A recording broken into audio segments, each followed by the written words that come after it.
The legal voters of the town of Guilford, Vermont are hereby notified and warned to meet at the Guilford Central School Gymnasium in the town of Guilford on Tuesday, March 7th, 2023, between the hours of 10 in the forenoon a.m., at which time the polls will open, and 7 in the evening p.m., at which time the polls will close, to vote by Australian ballot upon the following order of business: to elect all necessary town officers for the following positions: Select Board, 3-year term; Select Board, 2-year term; Town Clerk, 3-year; Treasurer, 3-year; Lister, 3-year; Auditor, 3-year term; WSESD Director, Brattleboro, 3-year term;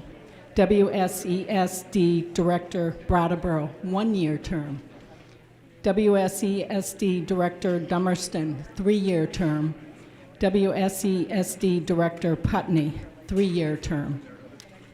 I would just like to say it's been a great 13 years with the town of Guilford. Over the years, there have been bumps, hills, and at times felt like mountains.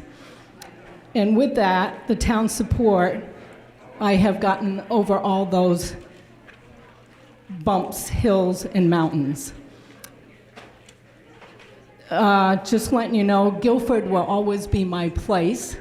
I have enjoyed the last 13 years and looking forward to the town of Guilford with new elected officials to move forward to keep the tradition going. Thank you.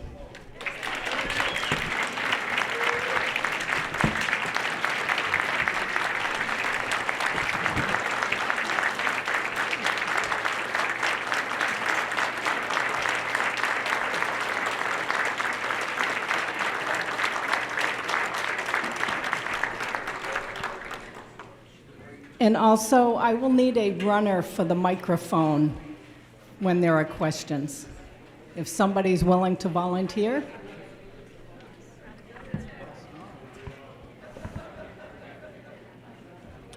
We will start the meeting in a few minutes. First, we have a couple of important speakers to hear from.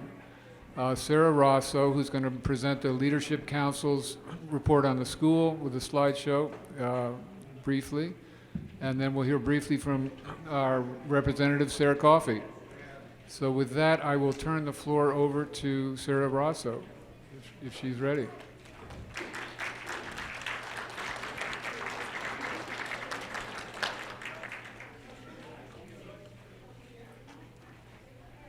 Good morning.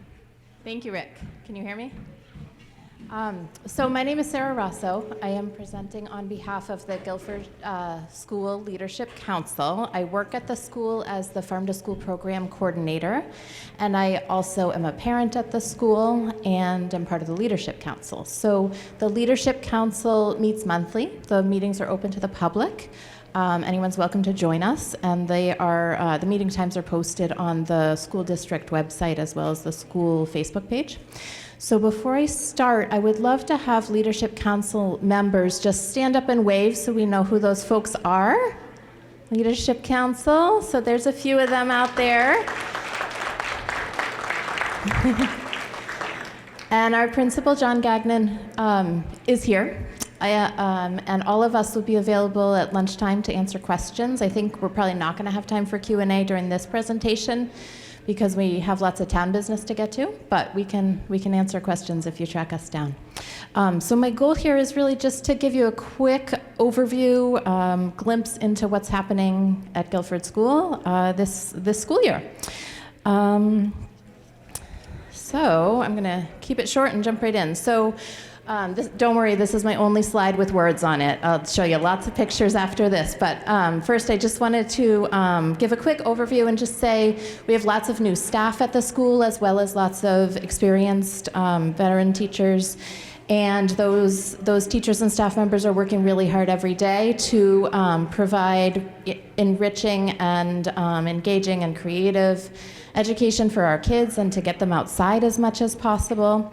And they're balancing that with learning 3 new curriculum programs this year. We have a new math program, a new literacy program, and a new phonics program. So teachers are working really hard this year. We're still in pandemic recovery, and we're balancing a whole bunch of things. And so I'll give you a little snapshot of what day-to-day learning in the classroom looks like, and then also a quick overview of some special programs, which I'll go over in a little while. But we have an after-school program for grades pre-K to 1, and the Fresh Fruits and Veggies program, which provides our kids with a fresh produce snack every day. And then a couple things in the works are after-school clubs coming up this spring, and we're starting up a PTO. And so any parents out there, mark your calendars. Our first meeting is coming up March 16th at 6:30 at the school. And enough talking. I want to show you a few pictures of what things look like day to day at our school. And I know it's hard to see with the bright lights in here, but hopefully this gives you a little bit of an idea of what it looks like. So MLSS is multi-layered systems of support. So that means that all students get core instruction as well as working with small groups and individualized education as needed. And so here you see small groups and academic support teachers and kids working independently and working together in groups. And so that's what a lot of it looks like day to day in the classrooms. And then I'll give you just a quick sneak peek into each classroom. Here's our pre-K. They spend most of their time outside, regardless of the weather. Our teacher, Emma Hallowell, who might be here today, she is a Guilford resident, has a really enriching, wonderful program for these little 4-year-olds and gets them outside and learning through play throughout the day and throughout the year. And our kindergarten program has a lot of play-based learning as well. We have a new kindergarten teacher, or a new teacher in kindergarten this year. Maggie Hansen has been with us for a long time, but she's new to kindergarten this year. And we have a new first grade teacher this year, Ashley Morehouse, who is also a Guilford resident. You might see her here today. And here's some pictures of her first graders learning and having fun. Here's some pictures from second grade. This was kind of a fun project that was really integrated a bunch of different subject areas for the students. They started out with a study of learning about schools all around the world and how communities in different areas did problem solved in order to help their kids get to school. And then we also met with an artist in residence, and we had grant funding to work with her. And so she connected us with a pen pal school in Kenya, and also led us through art projects. It's still going, actually. She led the kids through art projects and comes in every couple months to do more art projects. And then this winter, she turned the kids' art project into a fundraiser for our kids' school, or pen pal school in Kenya. Our third graders, we have a new third grade teacher as well, Ruth Venman Clay, and she did a fun butterfly study in the fall, an owl study. Here's some kids looking at owl pellets. It gets her kids outside into their forest classroom a whole bunch. And of course, this is in addition to the first slide where you saw kids sitting at tables and sitting at computers and doing lots of indoor work, but this kind of highlights some of the extra fun stuff that they're doing, which of course makes their learning more engaging and enriching and adds to what they're learning in the indoor classroom. Our fourth graders just finished up a really neat project where they analyzed their entire classroom library for diversity and representation and made some hard choices about what books they felt were really appropriate to have in the classroom and what areas they needed more representation in with their classroom library. And they, so it was a literacy and social studies analysis project, and then it morphed into a math project as they graphed the representation that they found in these books. And then they're moving forward with doing some applying for grants and funding to get more diversity into their classroom library. Here's our fifth graders doing some multiplying of fractions as they do some baking. And our sixth graders go to Weeks Forest every week and have some fun and enriching experiences out there. And then they also did a fun project this year called the Wake Up Cafe, where they developed a business model and came up with a menu and offered coffee and baked goods to teachers. And they had to come up with ingredient lists and come up with recipes and come up with a menu and order forms and count the money and figure out the change and really run this business for a couple days. And they learned a lot from it, and teachers appreciated it. And then all of our students also have specials classes every week. So all of our students have art class every week, music class every week, and our music teacher really includes a lot of dance and musical instruments as well as singing. Physical education right in here. Kids are in here twice. Every class has gym twice a week where they work on trust and communication and balance and cooperation and creativity in addition to learning sports and all those physical skills that they work on. All of our students have library once a week, and our librarian manages the story walk, which circles the field out there between the school and town office and is open to the public outside of school hours, and is a really fun way to read a book with kids because it's outside and you have to walk or run from one page to the next. So there's a picture of that up on the left. And then we have kids who also get some exposure to technology and inventing things during their library and technology classes. This year, all students got to participate in a winter sports program. They could choose from skiing, sledding, ice skating, cooking, and that was every Tuesday afternoon during the school day for 6 weeks. And we have some interesting community connections. We really appreciate the fire department coming and teaching kids about fire safety every October. We have a Four Winds program, which is nature-based learning for kids that's taught monthly by parent volunteers. And then we've had a grant-funded connection this year with the Brattleboro Museum of Art, as well as the River Gallery School and kids. That we've gotten free field trips to the museum, as well as having Kate come teach extra art classes every month for all of our students. This is the Farm to School program, which is kind of my baby, and I could talk all day about it, so ask me questions later if you want to see. But all kids get to participate in gardening and sugaring and cooking projects. And then also, we've always had a strong foundation of nature-based learning at our school. It really shines in pre-K, but we're working on really expanding it to all of our grade levels. During the pandemic, we really focused on getting kids outside as much as possible, and now we're kind of playing some academic catch-up after the pandemic, so we're balancing getting kids outside with that academic extra learning that we need to do at this point. But kids are still getting outside every week, if not every day, and tying their classroom learning into the outdoors, as well as just having time to explore and play out there. So we really appreciate these 12 acres that we have around our school, really make good use of them, and every grade level has their own outdoor classroom, and they have a fire circle, and parent volunteers have built some amazing structures for us to use as outdoor classrooms. So that's a highlight of programming at our school these days. And that's it. Here's our very long email address if you guys have questions and want to contact us, or come to a meeting, or find one of us at lunch. And I think that's it.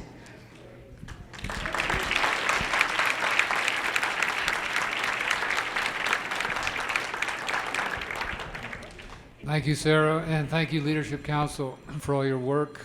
The school is really a leader in outdoor education. We're lucky to have it. Next, we will hear from Sarah Coffey, our representative, with a legislative report.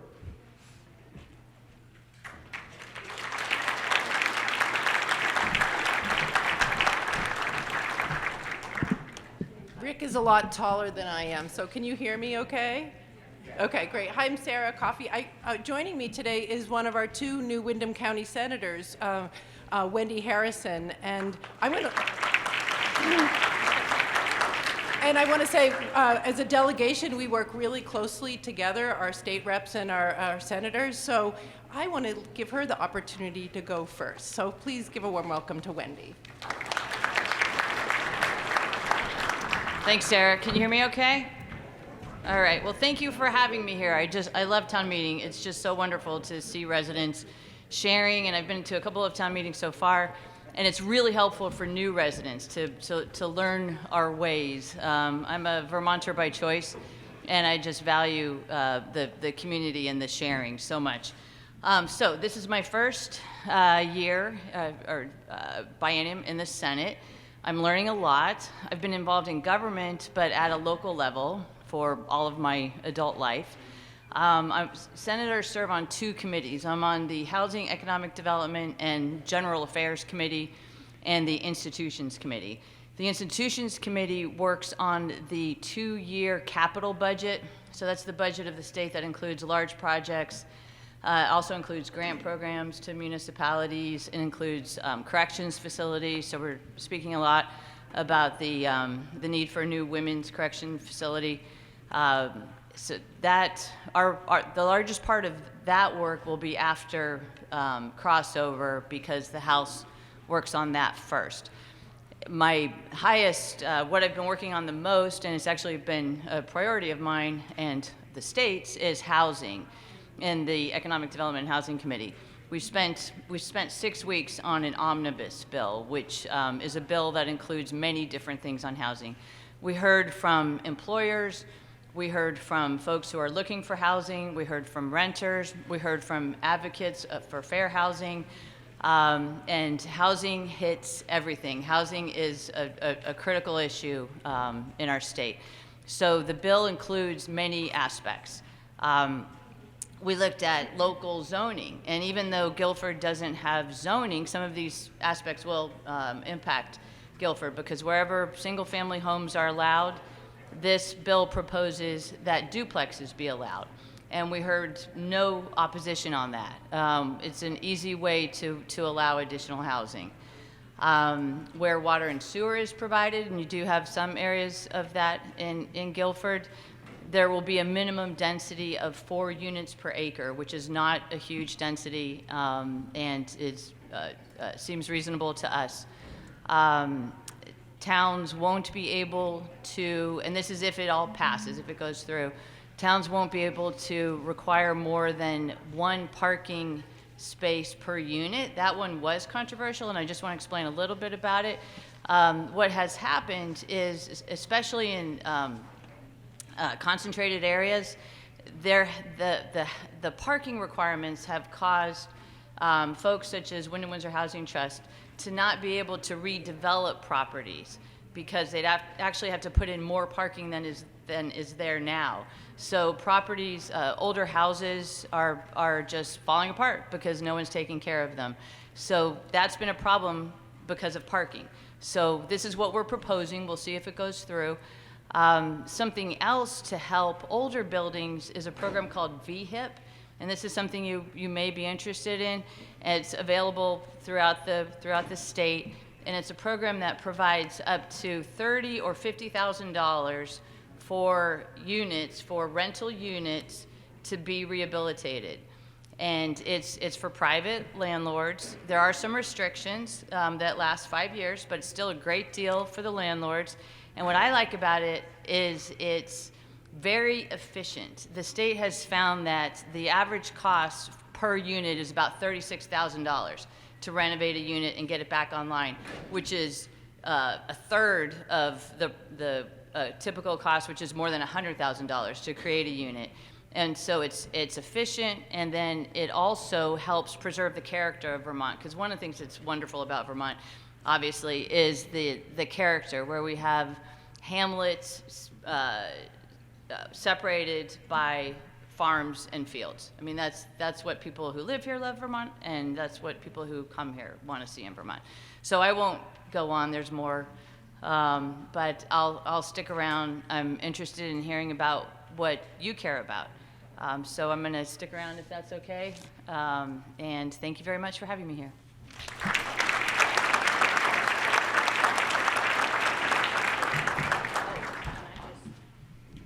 I'm sorry, I have a seatmate who's Nader Hashim, who's not able to make it out. He came down with COVID, unfortunately.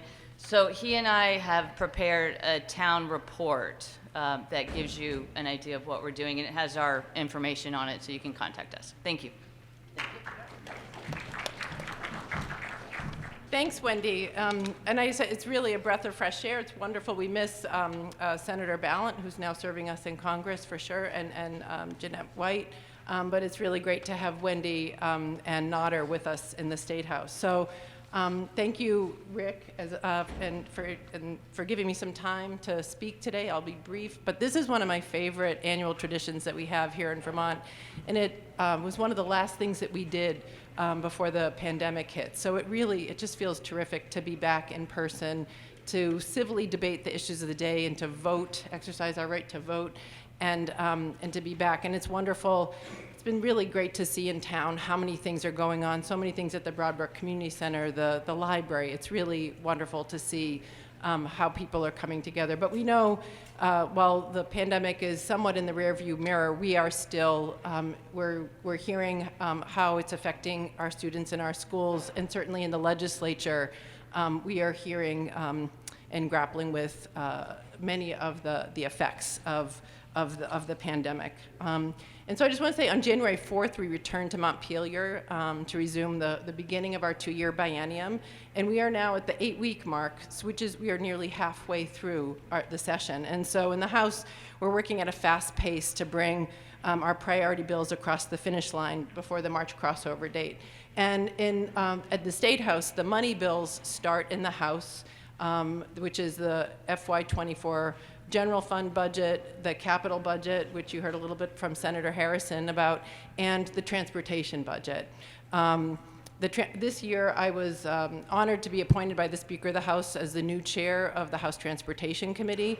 It's a really, which is an exciting opportunity for me. This year, the transportation budget is $850 million, which is in a large part due to the influx of one-time federal dollars, the IIJA, which the Infrastructure Investment and Jobs Act, which passed Congress last year. So it's providing us with some amazing opportunities to really deal with our infrastructure, but also to deal with climate change. And so, as folks in this room probably know, Vermont's transportation sector contributes to over 40% of our greenhouse gas emissions. And so this is a really exciting space where we're able to do some work because, in great part because of the federal dollars that we've received. So some of that looks like investing in more robust public transportation and electric vehicle incentives and building out electric vehicle infrastructure. And I could certainly go down the rabbit hole of that, but if anybody wants to talk to me about that, that would be great. But I also am excited to bring some of this work. There are a lot of grant programs that are available to municipalities. As folks, and certainly our select board knows, we get state highway funds to help maintain our roads, but when it comes to doing things like building out bike and pedestrian infrastructure, rails, rail trails, there are special grants that the town can be applying for, and I'm excited to bring some of those resources and make the town aware of those, because our community has been envisioning some of these things, and sometimes it just takes understanding how to bring some of those great ideas to fruition. So this year we're seeing some substantial revenue growth in the purchase and use tax from motor vehicles and the meals and rooms tax. And a lot of this is due to the impact of the federal pandemic stimulus and recovery dollars. And our big challenge is to make strategic use of these one-time funds to both meet our state priorities and to leverage federal funds with these state funds. A lot of our funding from the feds requires a 20% match. We get 80% from the federal government, and the state needs to come up with a 20% match. So we have an incredible opportunity to support improvements in our roads, bridges, and other infrastructure. And other targeted statewide priorities include those that will deliver long-term dividends to Vermonters, including investments in housing, as we heard Senator Harrison speak about, broadband expansion, workforce training, clean energy, and affordable child care. Now, these are all issues that I've heard throughout the campaign and over the last 4 years, and so these will be reflected in both the budget bills and our policy bills that will be coming to the floor in the next few weeks.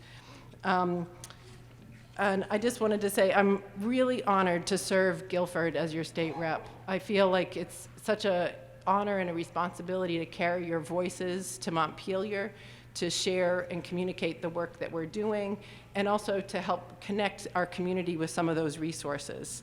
The improved technology in the State House provides great accessibility. It's been terrific. We've had folks from Guilford being able to give testimony over Zoom, which is such a huge benefit. You know, otherwise it would be a 4-hour round trip. It also gives folks great accessibility to our committee meetings and our floor sessions. So it's really like, it's all on YouTube. And you can go to the Vermont Legislature webpage, and you can go to the website, and any committee page, you can watch our live stream. They're also archived. You can see our agendas. You can see the work that we're doing. And you can also, each legislator has their own webpage, so you can look at the bills that I've introduced and how I voted on bills. And I also, in the spirit of transparency and communication, I send out monthly newsletters, and I post regularly on Front Porch Forum and on my Facebook page. And during the session, I hold monthly coffee hours, Coffee with Coffee, which are on the second Saturdays and Sundays. So I know folks are still concerned about meeting in person, so I'm offering in-person and meetings over Zoom. So on Saturday, they are on from the second Saturday, which is this coming Saturday, from 10 to 11 a.m. And I'm alternating between Guilford and Vernon. So this next meeting is in Vernon. It's so nice when Guilford folks come to the Vernon meeting and when Vernon folks come to the Guilford meeting. And then I also do it on Sunday afternoons from 3 to 4 over Zoom. I put the links up on Front Porch Forum and on my Facebook page, but you can also, if you send me an email half an hour before our start time, I'm happy to send you a link. So I'll be here for the full meeting. I'm happy to take questions. Please, I invite you to come to our coffee hours. They're really wonderful opportunities where neighbors discuss the issues of the day together, and it's great. It's a great opportunity for me not only to share updates, but to do some deep listening. And as always, like, one of the most important parts of this work, in addition to voting, crafting legislation and voting on legislation, is actually constituent services. This is where I find kind of some deep satisfaction in serving our community, whether it's a problem at the DMV or even when it's an issue with, I helped a constituent whose husband had passed away and she had some issues with the IRS. So we're able to help get that refund to her.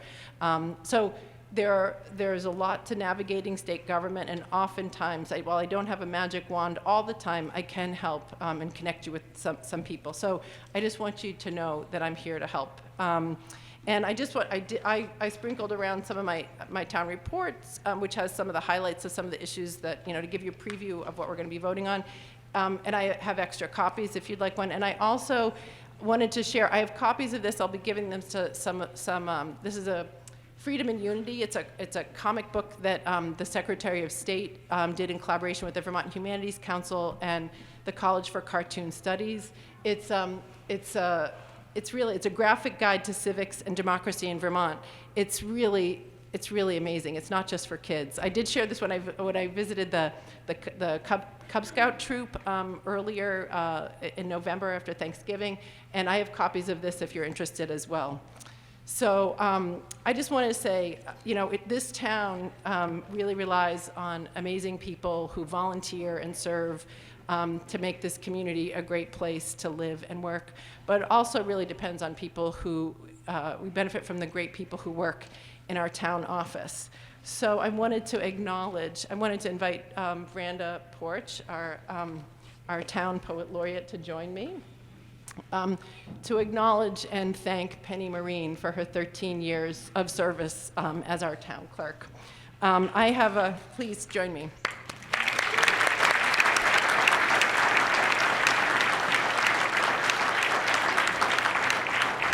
And Penny, I know I was going to probably embarrass you, but it's my pleasure to. Not as much as I am. Yeah. I want to say, it's been so, you always have a bright, sunny face in the town office. You help us, whether it's with our dog licenses or voting or questions about how to fill out the homestead form. I just wanted to present you with something from this Sarah Copeland Hanses, who's our new Secretary of State. And I have a letter that I'd like to read from her to you. This is a certificate of appreciation for your many years of service to Guilford. Our local government in Vermont only works when we have dedicated public servants like you, offering your time and talents to support the good governance in our community. This is Sarah. I know how fulfilling and challenging local service can be. Many would call service in municipal government a thankless task. However, service to your local community is so important, our local community, Guilford. When many voices are joined in the task of governing, our communities are stronger. It's an honor to present you this certificate as a small token of thanks for your service to Vermont.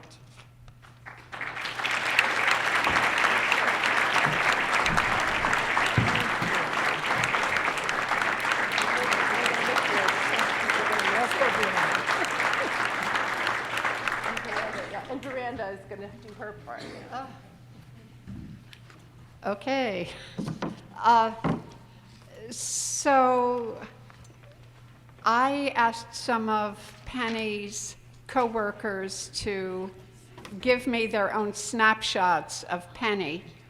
And Pete Hetzel wrote things that were so extremely eloquent that, with permission, I have quoted him extensively here. So his words are folded into mine, and you're not going to be able probably to tell exactly who's who, but you can read it later in the Gazette. Okay. So here it is. I don't know if I can both look at you and read this, so I'll just look out there. Praise song for Penny Marine, celebrating 13 years of luck with our town clerk. At the center of this small town story is Penny, who holds the combination to our inventory. Milestones and moments indexed and tucked in with stamina and laughter. Show up before the wedding, Penny snaps your silly grins. Sign the deed for burial, you share condolences. She demystifies insurance for workers' frightened kin. She helps uneasy taxpayers to manage thick and thin. And here's Pete. Penny gives whatever it takes to finish a job, any job, every job, effectively and resourcefully, coming to the office on countless weekends to assemble every kind of data and statistic in order to meet reporting deadlines arising throughout the year. Steady, loyal, and predictable. That was from Katie Buckley. Steady, loyal, and predictable. Penny is minding our democracy. Early bird ballots are in along with snowbird absentees. She has visited a shut-in to offer what was needed. Penny oversees Election Day, working through the early morning hours, recounting votes until the tallies are reconciled, reporting to the media, and finally unlocking the deep mysteries of the state reporting system. And then returning fresh at 10 minutes to 7 after only a few hours at home, evidently having slept really well. There's Penny, unendingly patient with those whose frustration, anger, or arrogance got in the way of their better behavior. Her surplus of equanimity, many of us could use what Penny has to spare. Thank you, Pete. Weatherproof Penny, frost in her hair or sweat on her brow, strides through lunch breaks. Thank you, Danielle. What are her daydreams now as the job winds down? Happy amnesia, kayaking at leisure, Florida on a whim, hors d'oeuvres with friends, maybe try on a triathlon, hiking on weekdays, bagging the presidential peaks, 24 still on her beat, extracting honey from the hives because life is meant to be sweet.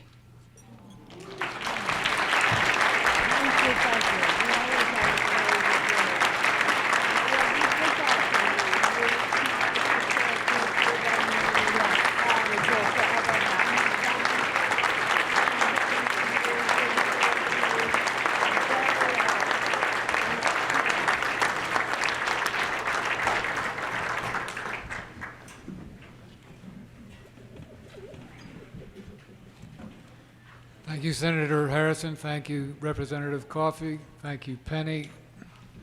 Thank you also, thank you, Dave. Thank you. A special thanks to Dave Snyder.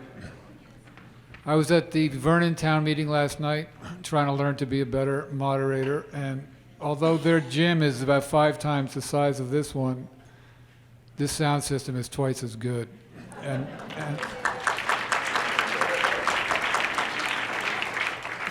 And that's because of Dave. I would ask when you speak, when you're given the microphone, hold it close to your mouth so we can hear you. You know, every inch drops the decibels significantly. I think we are ready to convene the 2023 Guilford Town meeting, and I will call us to order. I've got a few instructions and explanations to read. Some of you haven't done this before. Most of you have. It's always good to get a brush up. Speaking to the body is limited to Guilford registered voters, unless we suspend the rules by 2/3 majority to allow someone from out of town to address the body, as in the case of representatives from some of our service organizations, or in the old days, the district superintendent, back when we had a school meeting.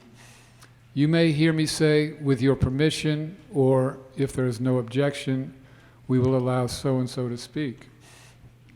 That's a way to suspend the rules. I say this in hope that we can skip the 2/3 vote in order to move things along towards letting someone from out of town speak. To make a motion or an amendment, please stand, and when I call on you, wait for the microphone, and state your name so that we know who you are and so that the minutes of this meeting can be accurate. Penny's taking notes, and she works from the recording. Some of you may also like to state the name of the road that you live on.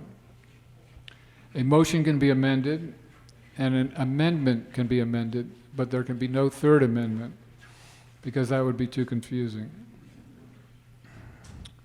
If you feel that the result of a vote is not clear, you may call for a division, meaning the aye voters will stand to be counted, followed by the nay voters. You may request a paper ballot vote if 6 other voters agree with you. That's 7 in total. You should have been given paper ballots when you came in, if you're a registered voter, and hang on to them. Please address your remarks to me, not to anyone else who's spoken before you. Whatever you say should be directly related to the article or the amendment as warned. I will rule you out of order if you stray too far, or if your speech is not germane to the article. There's been a lot of tension in town, so I ask that you take a deep breath and relax before you speak. A few more things before we start. If you want to call the question, you must wait until I recognize you, which won't be until whoever has had their hand up before you has had a chance to speak. If your motion to call the question is seconded, we will immediately cease debate and vote on your motion. If carried by 2/3 of the voters, we will vote on the article or amendment immediately without further discussion. You may not end your comments or your speech with a call to question. If there's no objection, I'd like to limit comments to 5 minutes, as we have in the past. If you'd rather go to 10 minutes, you can do so with a majority vote. You can challenge any of my procedural decisions, and the Assembly can overrule me with a majority vote if it doesn't accept my explanation for why I ruled the way I did. If you've spoken once on an issue, Under discussion. I will not call on you again until everyone else who wants to speak has had a chance to do so. Robert's rules prohibits anyone from speaking a third time on the given article or amendment. And finally, and I think this is important, let's be respectful of each other in all our comments. When we lose respect for the people we disagree with, it's so easy to stop caring about them. And then we're in big trouble. So let's disagree when we need to, and let's listen to each other respectfully and carefully, and let's care about each other the way we always have in this town. And now let's get down to business. Article 1, to elect a moderator for the ensuing year. Do I hear a nomination?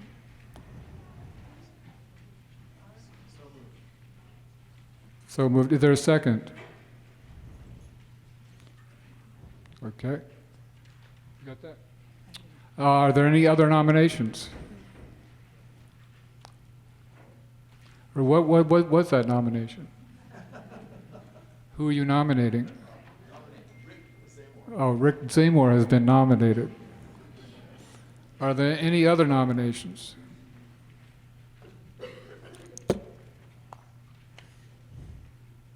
Seeing none, we will now vote on Rick Seymour to be your moderator for 2023.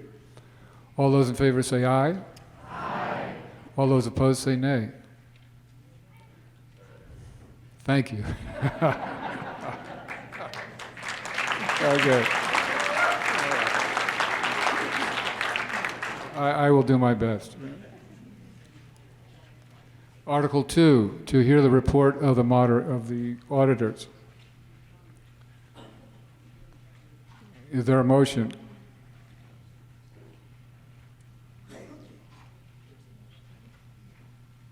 The procedure usually is the article is moved by someone, usually the Selectboard, and then I repeat the article, and which puts it on the floor. I mean, it's cumbersome, but those are the rules. So I would like to hear the Selectboard move the Article 2. Can you state it and read it? I move that. Turn your microphone on. My name is Zon Eastus. I move that we hear the report of the Town Auditors. Is there a second? Okay. Is there a comment? Kathy?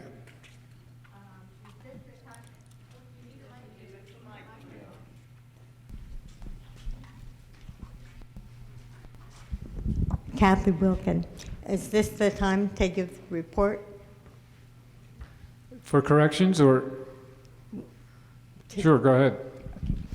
On behalf of the auditors, I'd like to present you with the town report, which is in color. Very proud of it. I do have to tell you about 3 typos. The first is on page 2, which is in the first paragraph under how to understand this report. The words Australian ballot should have been removed, and the words floor vote should have been put in. And I don't know how we missed that one. The second one is on page 17, and the numbers got scrambled. So there's a reprinting of the numbers, and there are copies up here. Basically, some pieces of machinery were listed even though they had been sold. So there's a proper form here if you'd like to replace it in yours. Oops.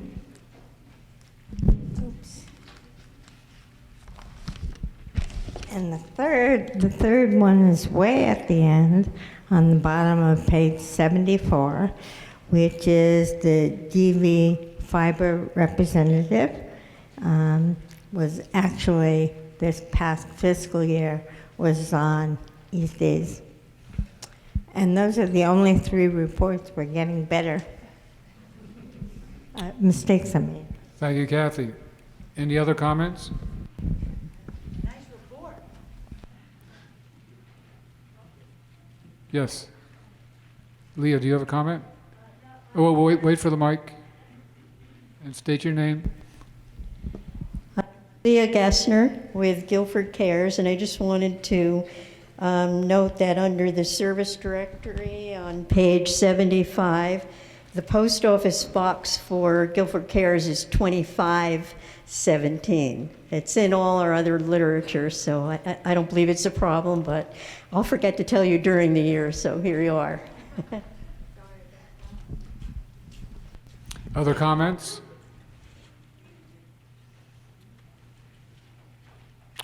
Hearing none, we will move on to the next article. Or do we need to vote to accept these? Yes. Okay, I'm sorry.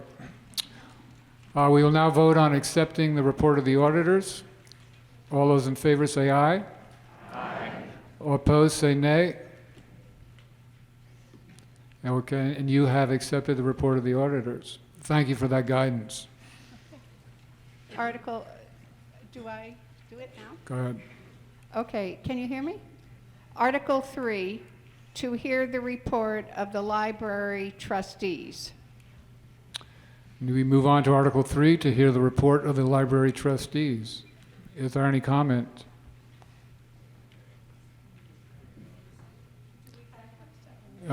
Jason Herron.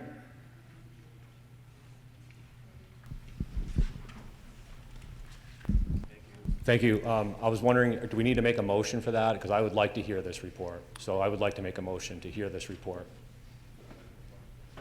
Does anyone second that motion to hear that report? Yeah, the motion is on the floor. Okay, it's on seconds. So can we hear the report?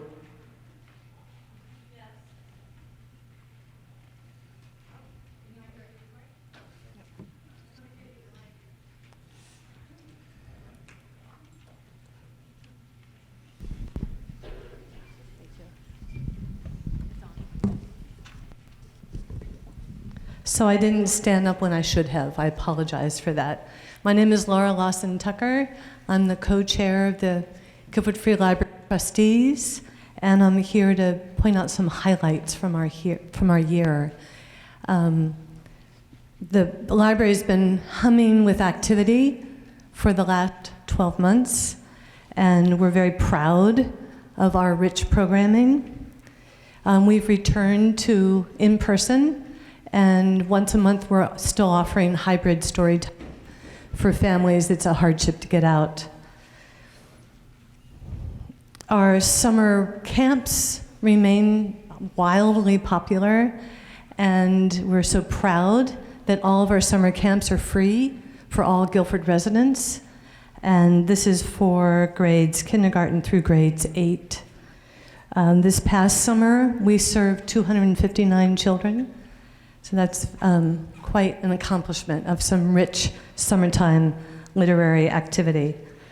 Our preschool story time, last year we served 147 children, and it's very exciting to be able to offer opportunities for families of little ones to engage with rich language opportunities and be within community with other families of young ones. We have a once-a-month reading group for adults, which is called Talk About Books, and that's really wonderful. We serve all ages in the town of Guilford, and that's one way we serve adults with this monthly reading group.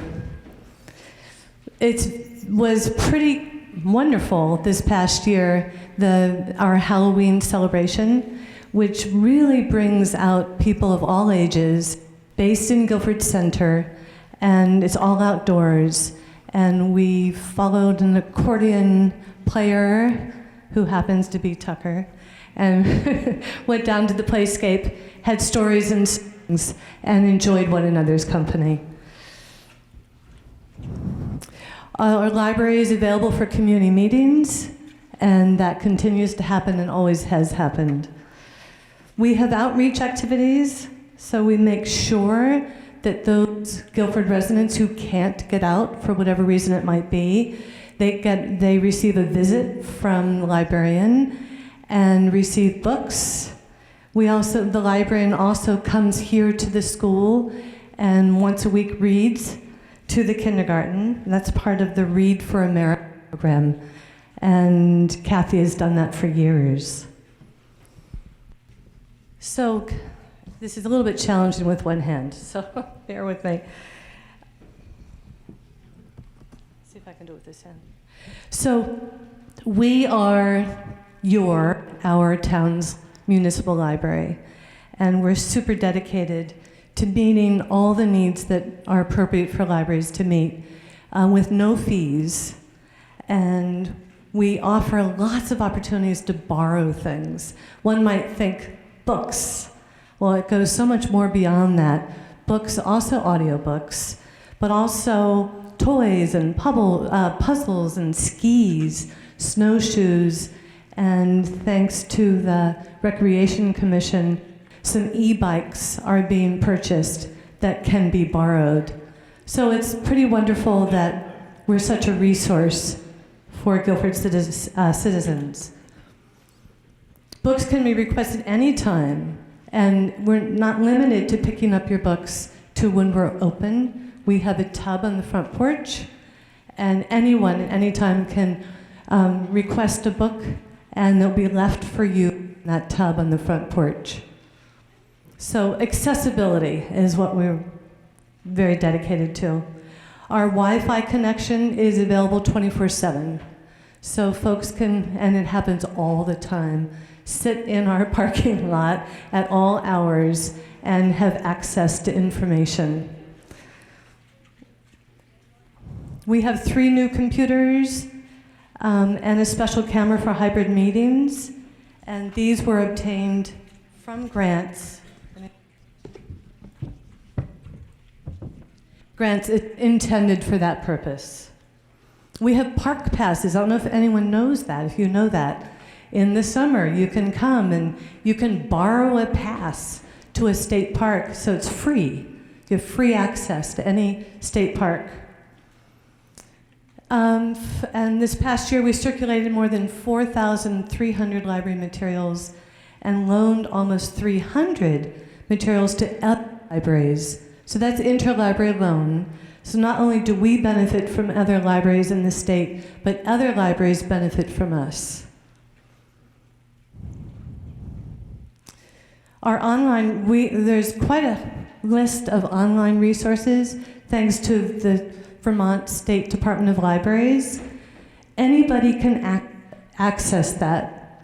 And the way you do that is the only thing you need to do is have a library card, which is very easy to get. So the library, talk to Kathy, talk to Leah, or stop at the library. Get your library card, and there are many resources from the internet. So, how do we manage all of this? This dynamic community building and library programming. We manage it from all of our volunteers, which are many, and of course staff, and donations. So for those of you who donated to your public library, we thank you full-heartedly. We thank the Friends of the Library, the trustees, and together we have a quite vibrant town library. And yet we still do remain challenged space-wise in accessibility, physical accessibility. So we're still committed to addressing those needs with the town's approval moving forward. And I don't have anything to say about that right now further, but we are with space, and we're not accessible. So we want to position ourselves to meet accessibility needs in our town and we're thinking about today, but we're also thinking about the future.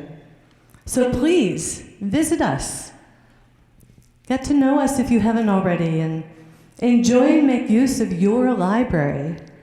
And we welcome your ideas, your input, and your involvement, and maybe you'll meet some neighbors that you don't know. So hello. Thank you everyone for your part in helping the Guilford Free Library be the great place that it is.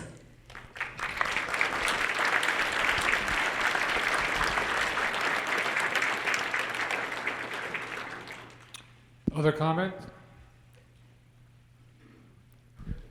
Jason, you've spoken. Here we go.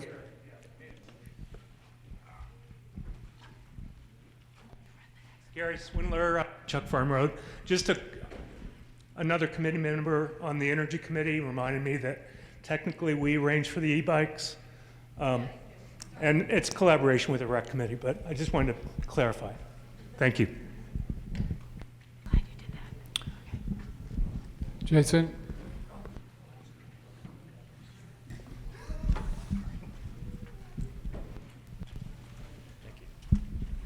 Thank you, Mr. Moderator. It was that wonderful the report for that. I was kind of hoping for some numbers. Did the library report give an accounting for the library expansion project spending? I didn't hear any money being discussed about what money has been spent on the library, just how many services they have. I don't see anything in the report that where the money was spent on the library expansion project, if we're still spending money on the expansion project. I'm not sure why there isn't a specific line item for all the monies that had come in and out of the library project, why it's not in this report. Could the library maybe expand on some of the services to explain where all the funding's coming from?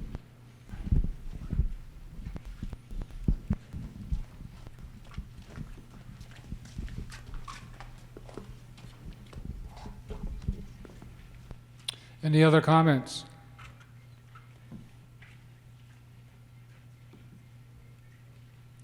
Hearing none, we will take a vote on accepting the report of the library trustees. All those in favor say aye. Aye. All those opposed say nay.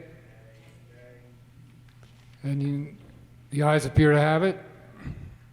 The ayes have it, and you have accepted the report of the library trustees. Article 5. Do I hear a motion? Oh, sorry. Let's go to Article 4. Article 4, to elect the following officers: Cemetery Commission, one library trustee, and one trustee of public funds. And I will make that motion. I'm Michael Becker on the Select Board. Do we have nominees? I'd like to nominate Kyle Holmquist Parker for the Cemetery Commission.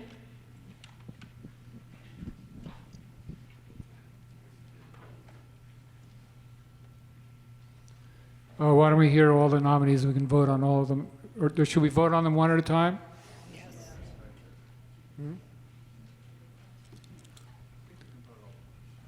I think we can vote on them all at once. Is that okay, John?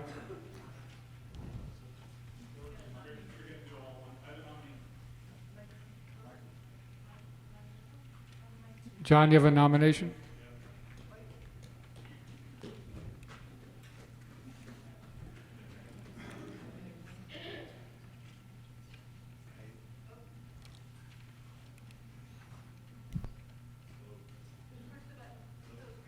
It's green. Up.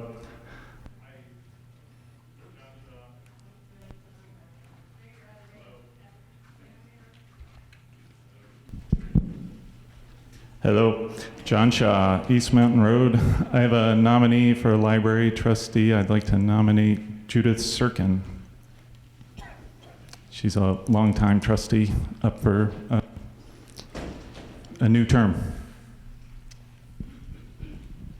Don McLean. I'd like to nominate for Trustee of Public Funds Ellie Mayanen, and in so doing thank Penny Marine for her number of years' service in yet another town position. Thank you, Penny. Are there other nominations?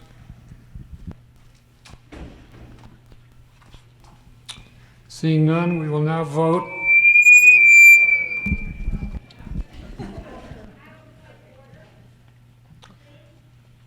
We will now vote on the nomination of Kyle Holmquist. Oh, sorry, go ahead. Mary. Over there. Need a mic? In the back center.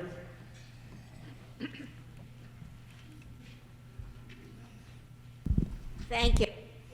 Dale Morse. I live on off of Sweet Pond Road, North Belden Hill Drive. Anyway, I just wondered, do those nominations need to be seconded? I would imagine they do. Well, I didn't hear any seconds on those. Okay, thank you. Yeah. John Franklin would like to second all three. Is that acceptable? All right, we will now, the nominations are closed. We will now vote on Kyle Holmquist Parker for Cemetery Commissioner, Judith Serkin for Library Trustee, and Ellie Mayonin as Trustee of Public Funds. All in favor of those nominees signify by saying aye. Aye. All opposed say nay. And you have elected the three of them. Article 5, do I hear a motion? Yes, Article 5. My name is Zahn Eastis. I'm on the Select Board. Article 5, shall the town vote to authorize the Select Board to appoint a municipal treasurer as provided in 17 V.S.A. Section 2651F? Article 5, shall the town vote to authorize the Select Board to appoint a municipal treasurer as provided in 17 V.S.A. 2651F? It's been placed there. Michael Second. Becker, I'll second. Okay, seconded by Michael Beck. Is there any comment?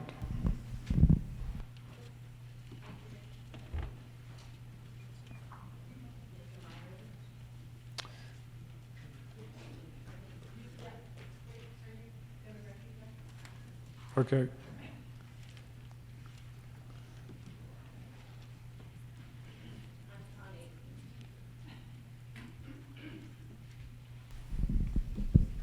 I'm Connie Burton, and I object to the consideration of this question because we already have a candidate on today's ballot who is running for our municipal treasurer. Jason Herron.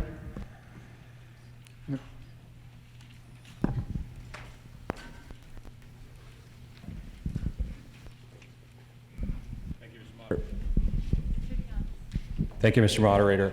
I'd like to make a motion to propose this question indefinitely. There's no need to elect a moderator, elect a new treasurer or to have the Select Board appoint a treasurer. We already have one, as Connie said, on our ballot. There's no reason, so I'd like to make a motion to postpone this indefinitely. Is there a second? Second it. Any discussion on the amendment? John?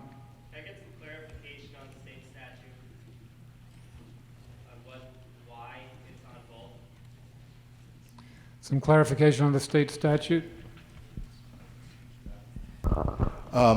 Yes, my name is Zahn Eastis. So the question is, if I understand it, is why is Ellie's name both on the ballot, and why is she being proposed as the appointed treasurer for the town of Guilford? There are two reasons. It has largely to do with timing and ballot and article requirements. It would be the second reason. So the town began to think of appointing an assistant town treasurer a while back, all the way back in October, and we didn't. The best candidate for the job, Ellie, was not identified until recently, and that overlapped the timing for when ballot initiatives need to be reported to the state. So Ellie is put her name on the ballot prior to being proposed as the appointed assistant town treasurer. So she is currently the assistant town treasurer, and the select board is asking at this point on Penny's recommendation that the town approve the option, the appointment of a municipal treasurer. I hope that clarifies it somewhat. Yes. Microphone. The motion was seconded. It should have been voted on. There shouldn't have been any discussion after the motion, and after it was seconded, it should have been voted on. That's against the use the mic.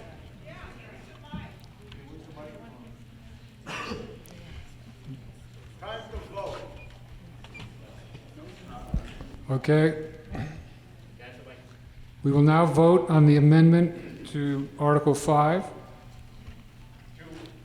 to pass over indefinitely, or to suspend indefinitely the article, which means that it cannot be discussed or voted on at this meeting.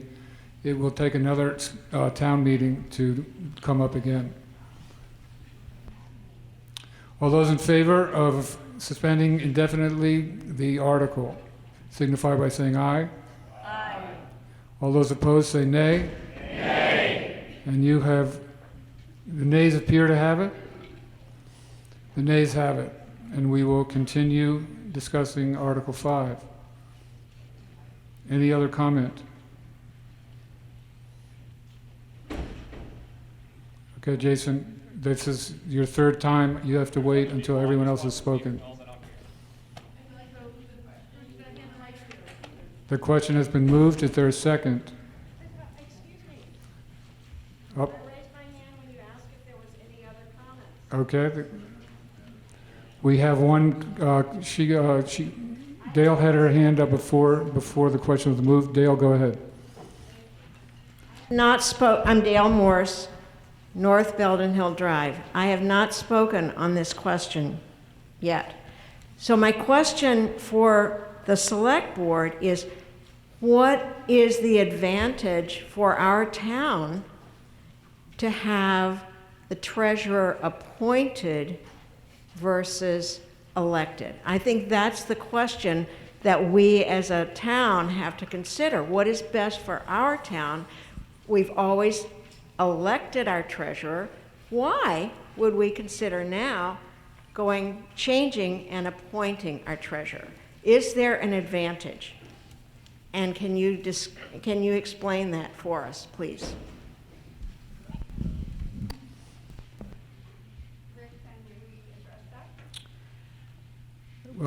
Does the body want to hear the explanation before we vote on moving the question? Yes. Okay, go ahead. Zahn Eastis, I'm chair of the select board. The reason that we have put this article before the town is because it was recommended to us by our current town treasurer that it would be advantageous for the town to consider appointing a treasurer at this time. There are a few reasons for that. The largest reason is that financial issues are becoming more and more complicated all the time as we go forward. Our ability to keep track of all of these issues requires, we understand, the help of a professional that is working for the town on behalf of the town. And so we feel that it would make sense for the town, the select board, who represents all of you, to have a little bit more skin in the game as far as being able to put together a good team so that we can address the financial issues that are coming, that are facing our town now. We look forward to an opportunity when we have an appointed town treasurer, when we have an appointed town treasurer, to build a set of understandings and expectations that would better meet the town's needs than what the state's mandate. If a person is elected to be the treasurer, there's a state-mandated position that they hold. We have experience, not in Guilford, but in a town very near to Guilford, where an elected treasurer did not even show up for work for several months, and there was nothing that could be done about it because that treasurer was elected by the townspeople. That town's financial business simply stopped for several months.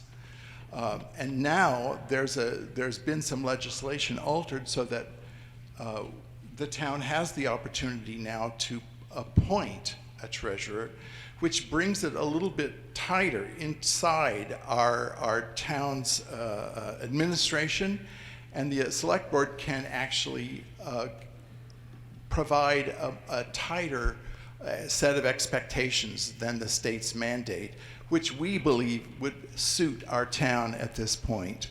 With all the questions that we've received in the last year, I'll say very frankly that it's difficult for the select board to be certain of information if we have absolutely no control over how the information is provided to the select board. The select board is being held accountable for various financial reports and financial statements. An elected official does not work for the select board, works for the elected, works for the town, which is all fine and good. We just like to make that a little tighter inside the town government. Thank you.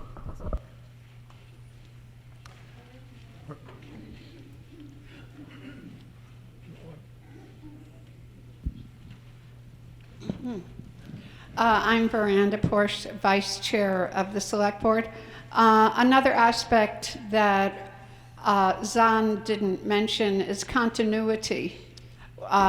We've received a lot of questions about what happened when, and we've really struggled to have a clear narrative of what our financial history has been in order to create accountability and in order to be completely transparent. We've been really lucky to have Sheila Morse do the kind of deep digging as an interim town administrator to go back and try to create a continuous picture and also to set an agenda about how we will go forward in providing better documentation. We're looking forward to having a team at the town office that's collaborative and cooperative and in deep communication with you. And this is part of our agenda to try to help that happen. All right, the question has been moved, which requires an immediate vote.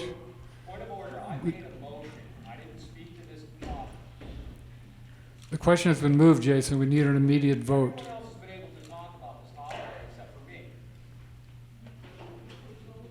Okay, let's take.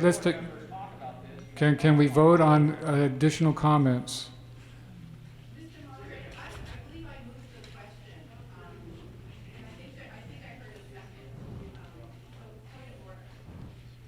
Okay. Yeah, I agree. I would agree with Sarah. The question's been moved. We need to vote on the article. I will restate the article. Shall the town vote to authorize the select board to appoint a municipal treasurer as provided in 17 V.S.A. 2651F? All those in favor signify by saying aye. Aye. Opposed, say nay. Nay. The ayes appear to have it. The ayes have it, and you have passed Article 5.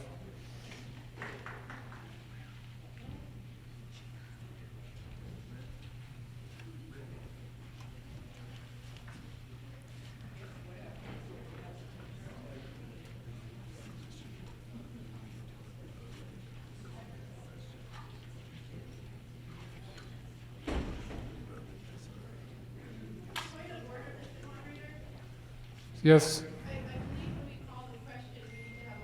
Yeah, Zahn just pointed out, I'm sorry, I apologize. We need to vote on whether or not to call the question. It takes a 2/3 majority in order to call the question.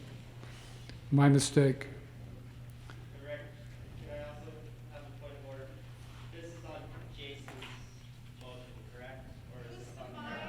No, Jason's motion was voted down. This is on the article. I will. We have a motion to close debate on Article 5. We need to vote on whether or not to close debate. All those in favor of closing debate signify by saying aye. Aye. Opposed, say nay. Nay. It appears that the ayes have it.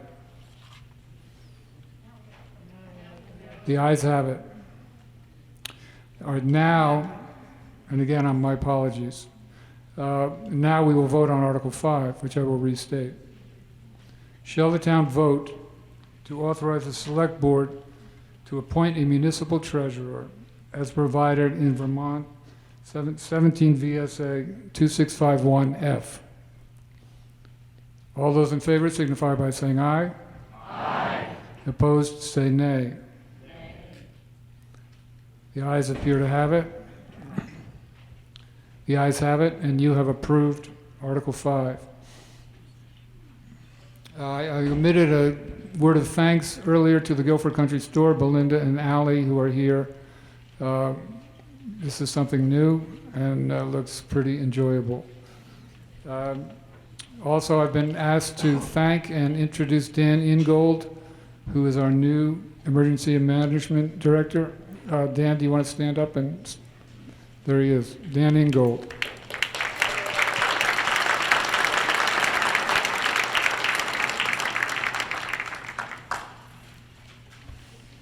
Article 6, do I hear a motion?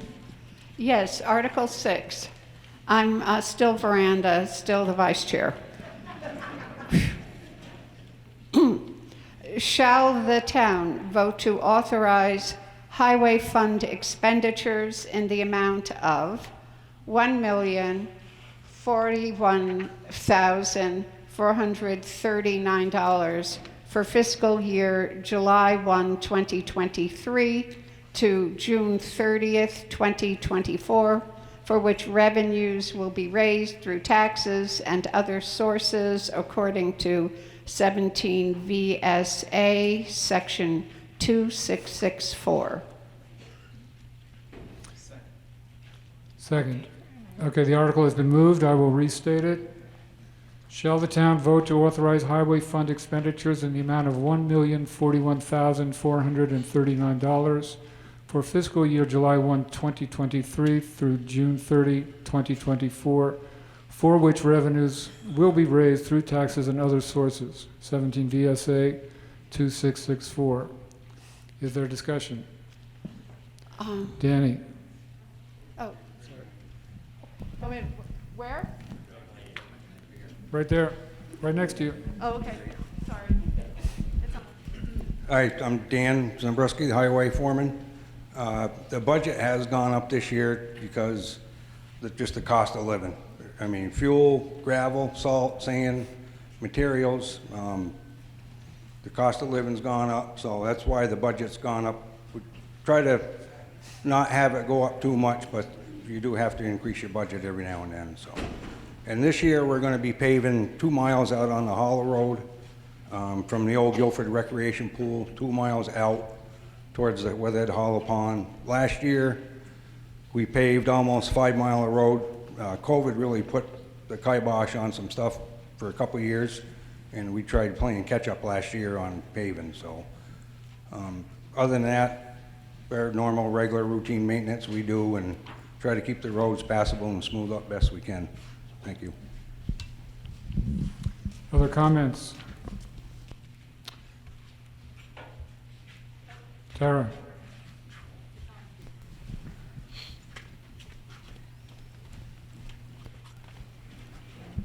Hi, I'm Tara Chin. I live on Sweet Pond Road. I have a question in regards to insurance. In the highway fund expenses, I don't see a line for commercial insurance. Is that tied into general liability? On 16 is the highway fund expenses. And then on 22, there is a listing of what is insured. Can you hear me? Sorry. I would assume that any vehicles are under commercial insurance. Looking at the general liability, it's not very costly. I would think it would be much more. Maybe it's because this is a municipality, but I know what I pay for insurance for a construction company. So I want to know, is there a line item for commercial insurance? I would like to know when the last time that Guilford potentially shopped insurance or inquired with the insurance company, and how long we've been with the same insurance company. So I'm Zahn Eastis. I'll answer part of the question, Tara. As I understand it, the question about commercial insurance is part of general liability. I don't have an answer about when the last time we shopped around. We use a state service, and so probably it's been updated recently, but I can get a direct answer for you later. Other discussion? Yes. You're in front.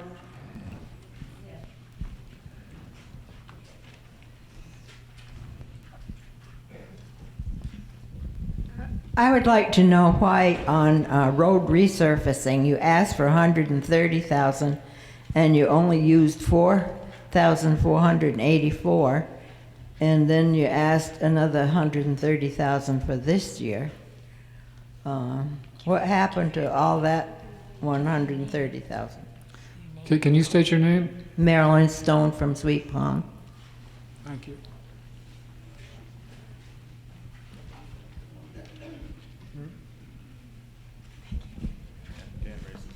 Oh, Dan.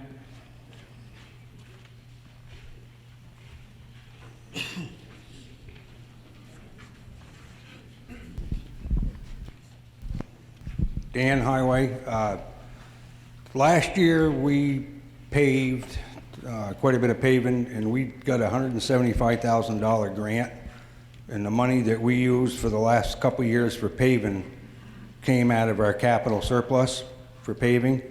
This year, of course, the price of asphalt's gone through the roof. We're going to be spending that money after July when the new budget starts. And paving used to run, I used to be able to do a 2 mile of paving for under 80,000. Now you're looking almost, oh God, 100 grand just to do a mile now. So the price of everything's gone up.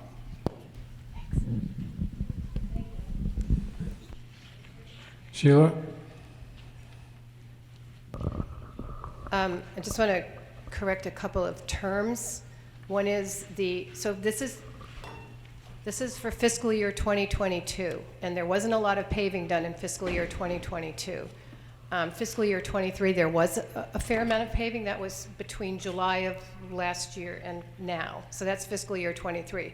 So you're not looking at paving figures you're looking at paving figures that were incurred in 2022, not this current fiscal year, which began last July. That's number one. Number two, every year the town sets aside $130,000 for paving. It wasn't spent every year because of COVID, so there is a little bit in the highway surplus fund, not the capital fund, for this money. In addition to that, the town did get a $175,000 grant for paving in fiscal year 23, but that is not accounted for in this town report. I have another comment also, which is Dan mentioned that that the budget for the highway is in line with inflation. It's actually less than 50% of inflation in this past fiscal year and the current one that we're planning for, as is the general budget. They are both way below inflation rates in this town. Other discussion? Dolores? I just want to bring to everyone's attention, not that our town road crew doesn't do a wonderful job, but I have written down here surrounding towns that have the same general area, same population, dirt road, and our highway is over $1 million. Townsend, which is quite large, 723,000. Dummerston, $661,000. Marlboro, right next door, $624,000. And I was just wondering why it costs, I'm assuming inflation and tar and all that stuff is going on in other towns. Why is our road crew and our general budget actually so much more than our surrounding towns?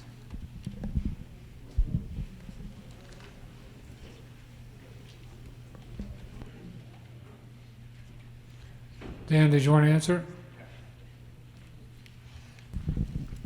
Well, probably because one of the reasons we're on the road a lot. I mean, if you want good roads to travel on, you're going to have to maintain them, and it's going to cost. And you can sit around, let them go, and then I got to listen to the phone ringing because there's potholes and the blacktop's falling apart. So it's called maintenance, and we try to keep up with it and do the best we can. So.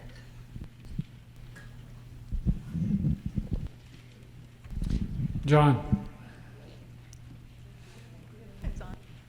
Dolores, there's also a lot of state roads in most of those towns you listed. Townsend and Dummerston have long state roads in Route 30 and Route 5.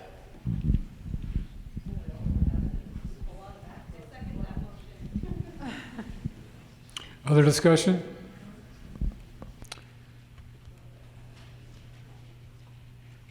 Gilbert?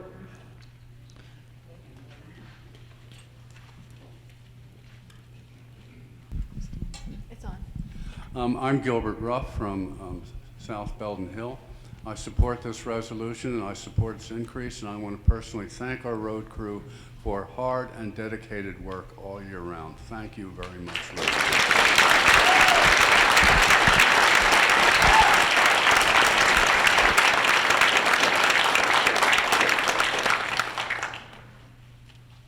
Sarah? Thank you, Mr. Moderator.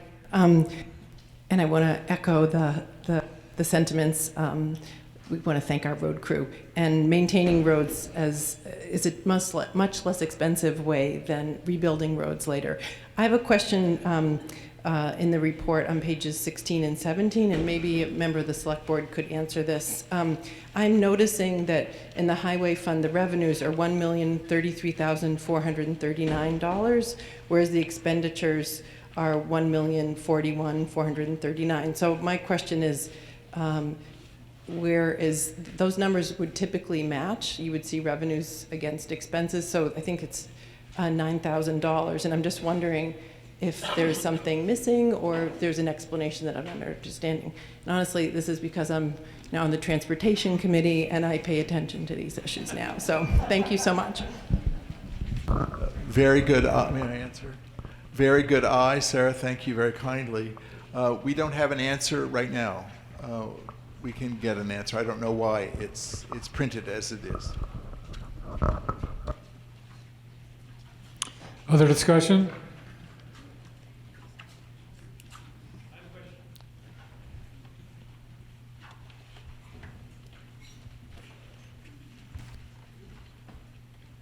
My name is Mike Iacona. I live off of Sweet Pond Road. I'm curious, in fiscal year 22, the budget was for $973,000, but actuals were $810,000. What happens to that extra money? It's $160,000.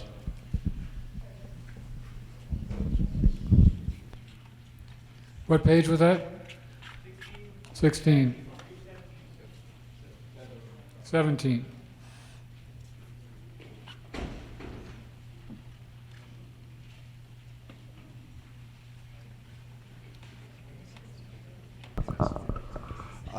I will try again. I'm Zon Eastis, and I'll take the question. We may not have the best answer for you. We may need to talk a little bit, but a budget is a budget. It's not a statement of expenditures. So the actuals, those would be expenditures. Yeah. So that. Yeah, but they're different. Yes. Yeah. So there's no different. There was not as if there was extra money lying around. It was budgeted at a certain number. The actual dollars are what was actually spent. So it's not as if we collected money on the budget and it was sitting somewhere. There just simply was less money spent than we budgeted. Does that make sense? It's just a general question about how the town manages its money. So this highway budget is part of the whole town budget. And so maybe there was another area of the town budget that went over, and that money went towards that? Any extra dollars that are raised through taxes that aren't used, expended, go into the highway reserve fund. And that gets used for the next subsequent year? Yes, are used in the next or planned for in the next subsequent years. Okay, so it's not like there's just $160,000 sitting in a bank account somewhere that we didn't use, and no. Thank you. Other discussion? Steve?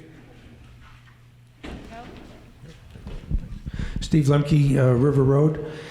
I love all the participation that's going on in the meeting, and I would encourage everyone to tune into or join the select board meetings the second and fourth Mondays, and you will see Dan Zambrowski get questioned each and every one of those meetings first about what's happening with the roads and what they're doing and when they're plowing and when they're ditching and how much the salt costs and the rest of it. And it's a lot easier to figure out what this meeting's all about when you have the little incremental bits that add up to the large pieces. So I would like to echo the accountability of this town crew and the town for being, conversant and transparent. Thanks. Yes. Good advice from Steve. Hi, Gordon Little. I want to echo those positive feedback, I think, to Dan on what our road crew does for the town of Guilford. Past that, I worked with Dan when I was on the select board, and I've had a lot of discussion with Dan over the years. Dan watches that budget like an eagle, and he moves money within his budget to accommodate increases where there were, we didn't see the foresight. But I can assure you that he pays such attention to that budget. And I guess I say that in the interest of the people of the town of Guilford. He owns that for us. So Dan, I just want to thank you and your crew and what you do as the road boss for the town of Guilford.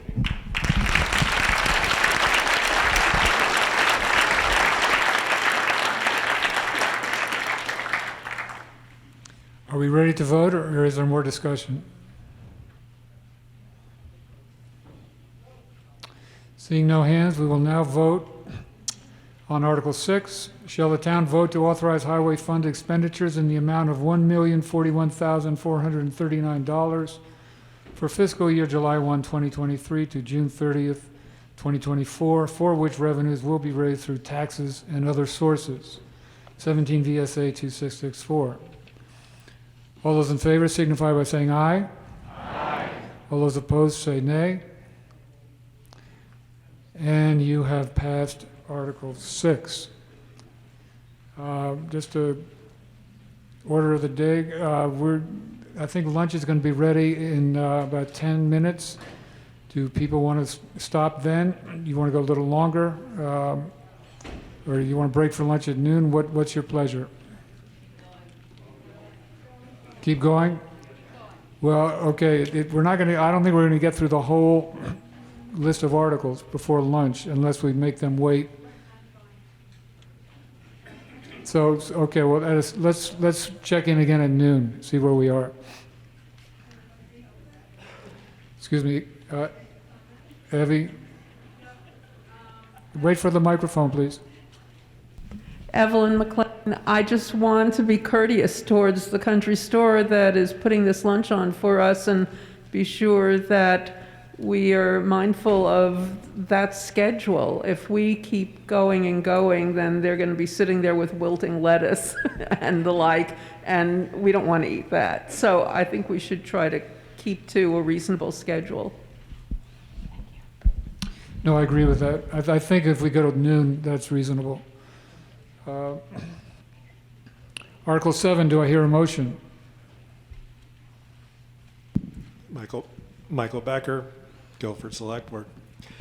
Article 7, shall the voters authorize general fund expenditures for operating expenses of $659,201.00, of which $506,731.00 shall be raised by taxes and $152,470.00 by non-tax revenues for the fiscal year July 1st, 2023 to June 30th, 2024, per 17 V.S.A. Section 2664.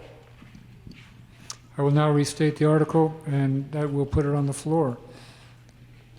Do I hear a second? Veranda.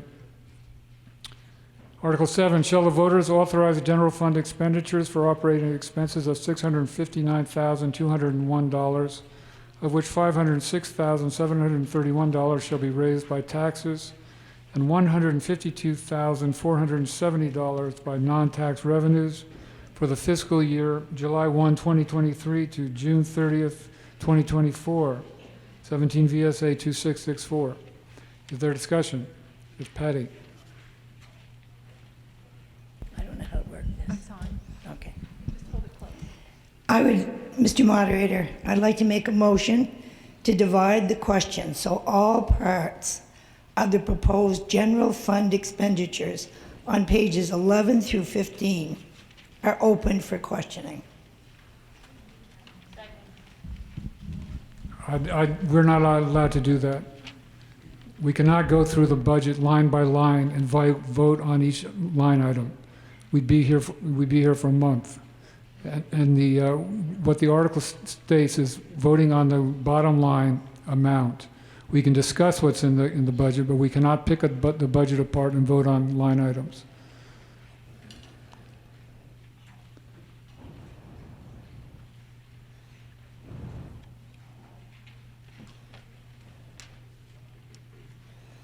Other discussion? Yes.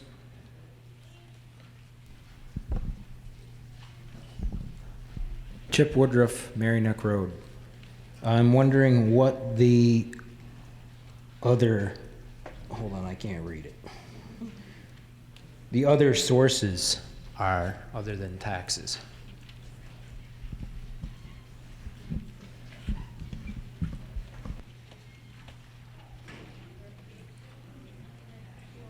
Sheila, sorry.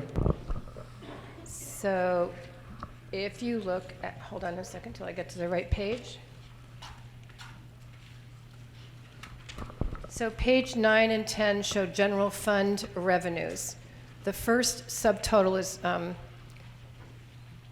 the first line is taxes, $506,731.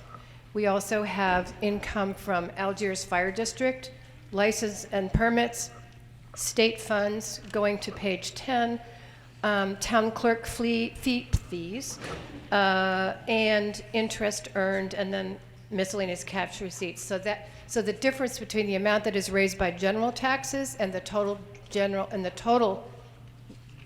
revenue for the town is those separate lines that are expressed and laid out in the town report under revenues.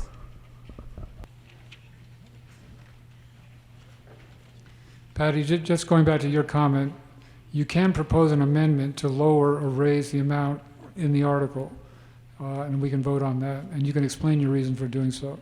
But we can't vote on specific line items. Other discussion?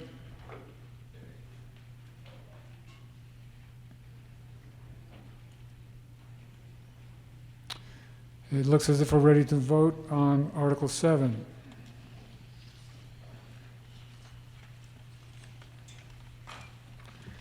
Shall the voters authorize general fund expenditures for operating expenses of $659,201, of which $506,731 shall be raised by taxes and $152,470 by non-tax revenues for the fiscal year July 1, 2023 to June 30th, 2024, 17 V.S.A. 2664. All those in favor of the article signify by saying aye. Aye. All those opposed say nay. Nay. The ayes appear to have it. The ayes have it, and you have voted to accept Article 7. Article 8, do I hear a motion and a second? Yes, my name is Zahn Eastis, Select Board. Article 8, shall the town vote to continue membership in the Wyndham Regional Commission and raise and appropriate the sum of $5,428 to defray the town's share of its expense? Article 8, second. Veranda, shall the town vote to continue membership in the Wyndham Regional Commission and raise and appropriate the sum of $5,428 to defray the town's share of the expense? Is there discussion?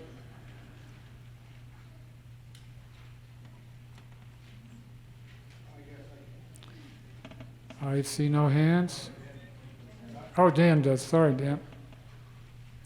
It would help me if you have a voter card, if you can hold it up when you raise your hand, you're more visible to me. Hold, just wait for the mic, Dan. It's coming. Yeah, the Wyndham Regional does a lot of work for us. They do our mapping, they do permitting for us. Now that we have a lot of, they got the Clean Water Act, they do their segments of road where we have to do stone line ditching, and they're a real good outfit, and they work good for us, and I recommend to approve this article. May I speak to it as well? Zahn. Thank you. Zahn Eastis. In addition to what Dan supplied just there, it might be helpful for folks in town to know that the Wyndham Regional Commission also assists the town as we completed our town plan. It assists the town as we completed our Guilford Center Village designation, mapping related to those, and there were several other many other projects attached. They're a ready resource for us whenever we have questions about planning issues and how to get those kinds of tasks done.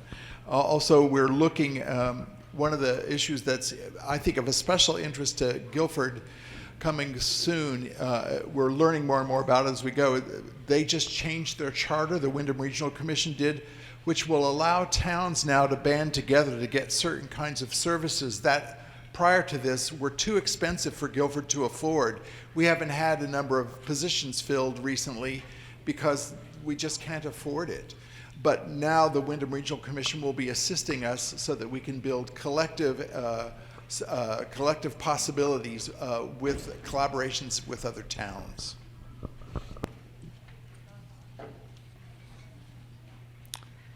Other discussion, Steve?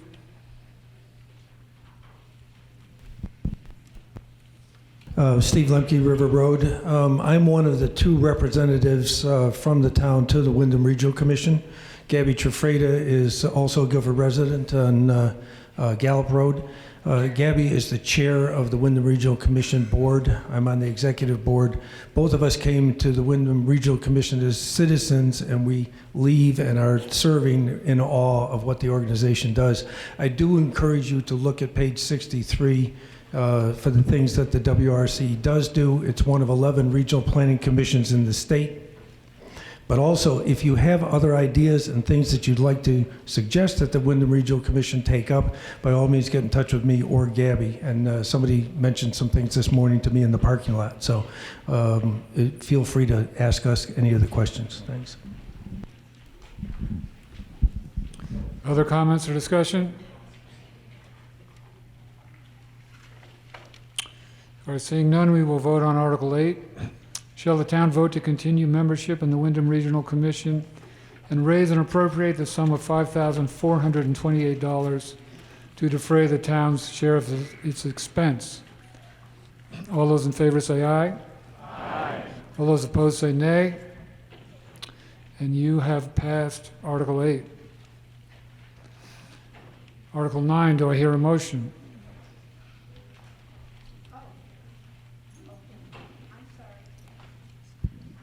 Well, lucky the fire department doesn't wait that long. Okay, so Article 9 is, shall the town vote to raise and appropriate the sum of $258,450 for the Guilford Volunteer Fire Department? Is there a second? Okay, Article 9 states, shall the town vote to raise and appropriate the sum of $258,450 for the Guilford Volunteer Fire Department? Is there a comment?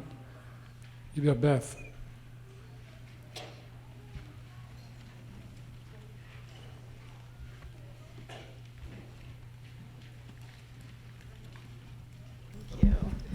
Thanks. Beth Bristol, I'm the treasurer of the Guilford Volunteer Fire Department. Just wanted to speak to this budget this year. It is an increase. I think you'll all remember that we've been flat-lined budget for as long as I can remember. So it was unfortunate that we had to raise, but as you all are well aware, the cost of everything has gone up. So the increase this year is about $30,000. So the trustees decided that we would offset a portion of that additional amount using some of the money that we received as bequests from some of our neighbors. So we had 2 bequests and we had about $15,000 remaining from those bequests. So we are proposing to use the remainder of those balances to offset this $30,000 increase. So the percentage would have been an 11% increase in the budget, and by us using that $15,000, it brings it down to just under 6%. We thought it was a good use of that bequest money. It's not taxpayer money. It was a gift from the town. Other discussion? Yes, in the back.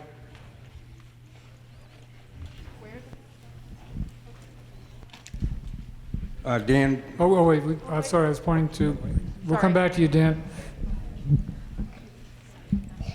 Kelly Young, I'm on Village Highway. It's just acting up. It's on. This isn't specific to budget. I wanted to take this opportunity to thank the members of the Guilford Volunteer Fire Department. When rescue is called and they go to someone's house, when the family is having a crisis, that rescue is necessary. And that we've had that a few times in the past few years, so I just wanted to thank them.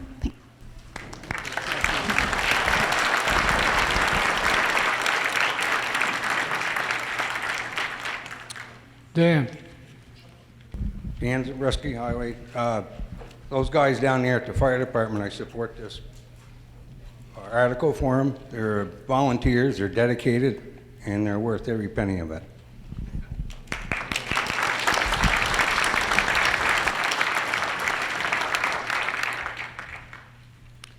Other discussion? Yes. Next.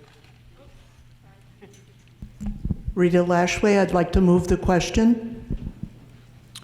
The question has been moved, takes a 2/3 vote. That means we will cease debate and vote on the article immediately. All those in favor of ceasing debate and voting now signify by saying aye. Aye. Opposed, say nay. And you have moved the question, so we will now vote on Article 9. Shall the town vote to raise an appropriate... No, it's still on 9. 10 is next. Shall the town vote to raise and appropriate the sum of $258,450 for the Guilford Volunteer Fire Department? All those in favor say aye. Aye. All those opposed say nay. And you have passed Article 9. Article 10, do I hear a motion? Yes, Michael Becker, Guilford Select Board. Article 10. Shall the town vote to raise and appropriate the sum of $35,000 for the Guilford Volunteer Fire Department Capital Sinking Fund? Is there a second? Article 10, shall the town vote to raise and appropriate the sum of $35,000 for the Guilford Volunteer Fire Department Capital Sinking Fund? Is there discussion? Beth? Me again. So the capital sinking fund, to remind you all, several years ago we voted after the bond was up for the new station, the building of the new station, the money that we were paying towards that bond, you all voted to continue to allocate to the fire department for use for a future capital fund. So that's the money that we're talking about here. It's $35,000 a year. We've now had 3 consecutive years of putting those $35,000 into the fund. We did use just over $33,000 of that money this year to put a new roof on. So local company Walker Construction, they put on a new roof. They also replaced and repaired some of our trim work and some rotting boards on the station. So the current balance of that capital fund is $71,945. Other discussion?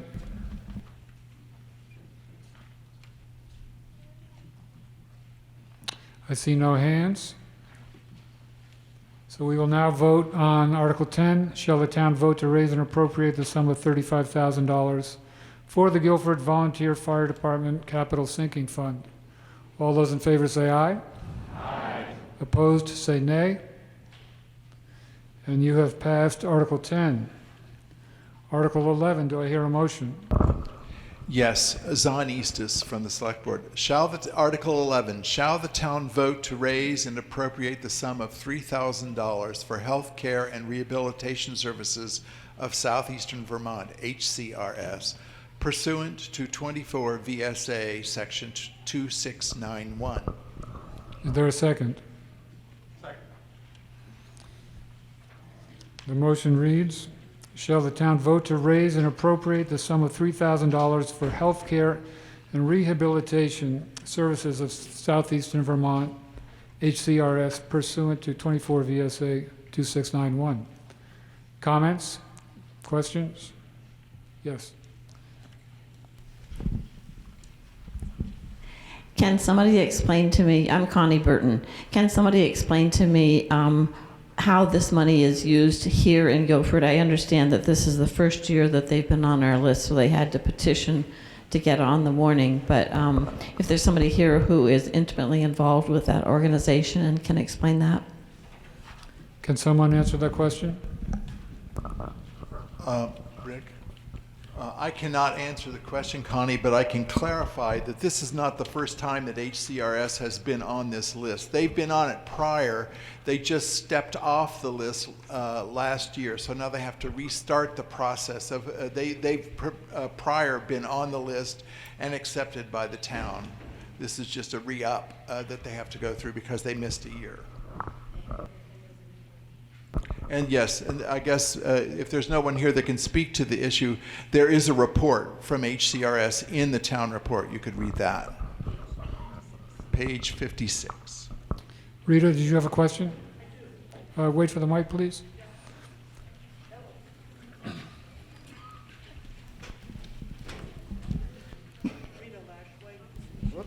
It is. Green light. Rita Lash. It's quirky. It's just me. If no one has enough interest to show up and speak to our town meeting, then I would suggest we do not accept it. Other questions or comments? Yes. In front, Bobby.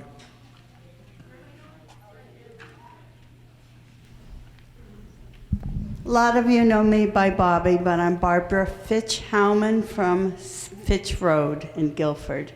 If you read on page 56, it says, during fiscal year 22, HCRS provided 1,205 hours of services to 50 residents of the town of Guilford. And if you read what they do, it assists and advocates for individuals, families, and children who are living with mental illness, developmental disabilities, and substance use disorders. In this time, these services are so important. I would never vote against this. It's just mental health issues are severe for all ages, and I don't think this request is so out of date. Perhaps they couldn't get here, but they definitely have proven that they serve our community. Not just those individuals, but all of us around here who could be affected if these people do not get services. Mary?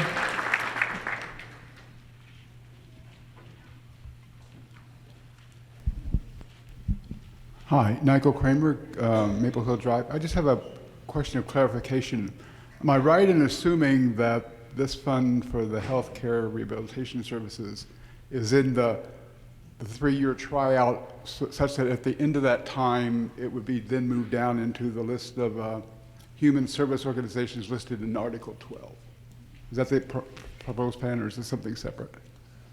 Yeah, yes, that is correct. The standard procedure that we use here in Guilford is that an organization makes a petition to the town. They have to successfully complete that 3 years in a row, and then they are moved into the list that we see in Article 12. Other questions or comments?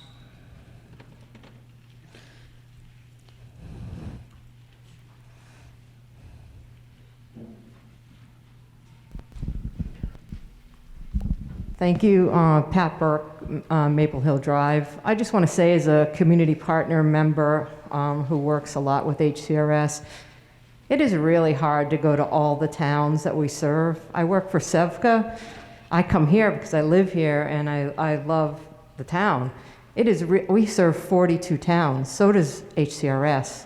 It's really hard to take the time when you're working with individuals to come to meetings, and I know that it's really hard when you miss a deadline to get on the warning, and you have to go and petition to get people to sign to even get on the list, right? So they do really good work.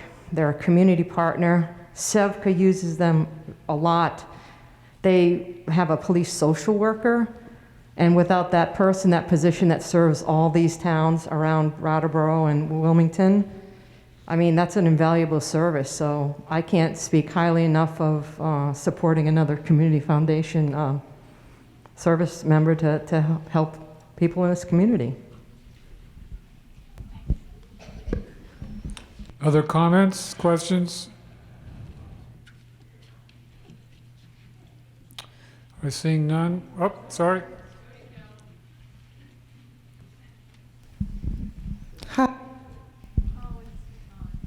Hi, Jody Hauser from Abijah Prince Road, off of Abijah Prince Road. I just want to say that as an educator, I'm not at Guilford, but HCRS is always in the schools. I don't know if Guilford at present has counselors coming in, but kids that qualify get HCRS help, and they provide camps. And I just want to say, from the educational perspective, it is also a really wonderful program. And I do think now, with specifically children, but people, mental health is a really important thing we should be looking at right now. Thanks. Other comments? Am I missing anyone? Yes, I am.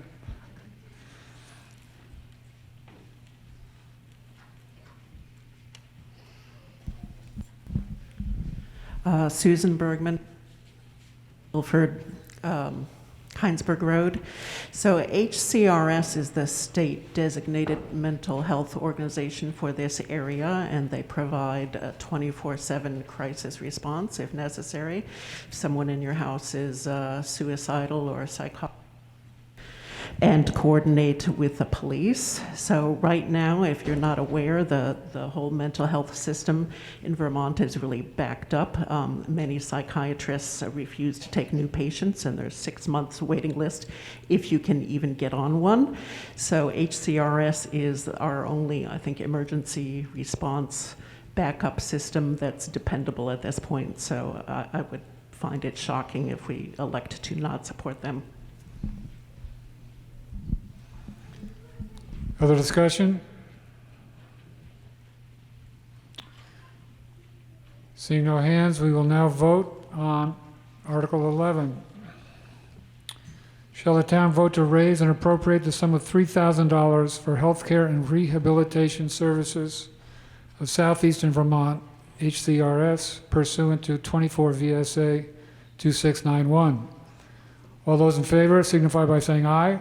Aye. All those opposed say nay.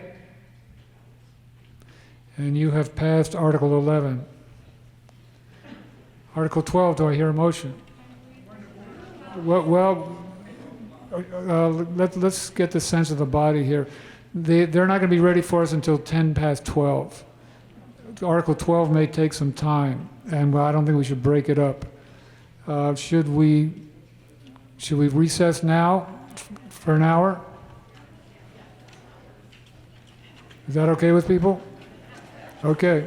Let's recess and reconvene at 1 o'clock. Okay, I think we're ready to start. Just a reminder that to speak, you need to be a registered voter. And if you haven't checked in, either at the desk by either door, you should do so. And you'll get a voter card, which lets us know that you're a registered voter.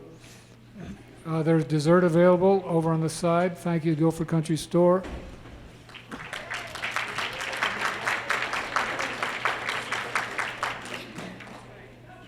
And we have disposed of 11 articles. We have 4 more to go. So we are at Article 12. Do I hear a motion? Hi, I'm Veranda. I'm the Vice Chair of the Select Board, and here is the long Article 12. Shall the town vote to raise and appropriate the sum of $27,393.00 for the following human service organizations pursuant to 24 V.S.A. Section 2691. Youth Services, $1,605. Women's Freedom Center, $1,000. Groundworks Collaborative, $1,000. Visiting Nurse and Hospice for Vermont and New Hampshire, $6,300. Retired Senior Volunteer Program RSVP, $485. Senior Solutions, $850. Brattleboro Area Hospice, $300. Gathering Place, $500. Brattleboro Senior Meals, $350. Southern Vermont Economic Development Strategies, SEVEDS, $6,363. AIDS Project of Southern Vermont, $350. Connecticut River Transit, $250. SEVCA, $2,040. And finally, Guilford Cares, $6,000. Is there a second? Second. The article has been moved and seconded. With your permission, I will not reread it. Is there discussion?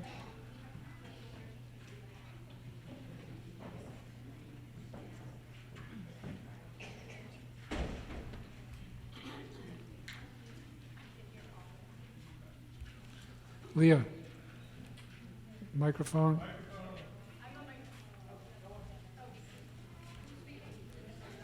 Leah.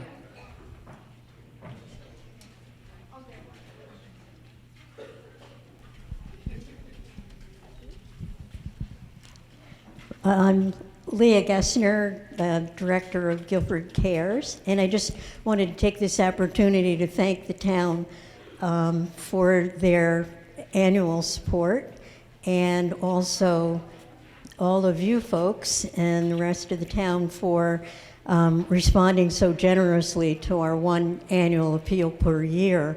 That has actually enabled us to not to have to increase our requests to the town for 4 years now.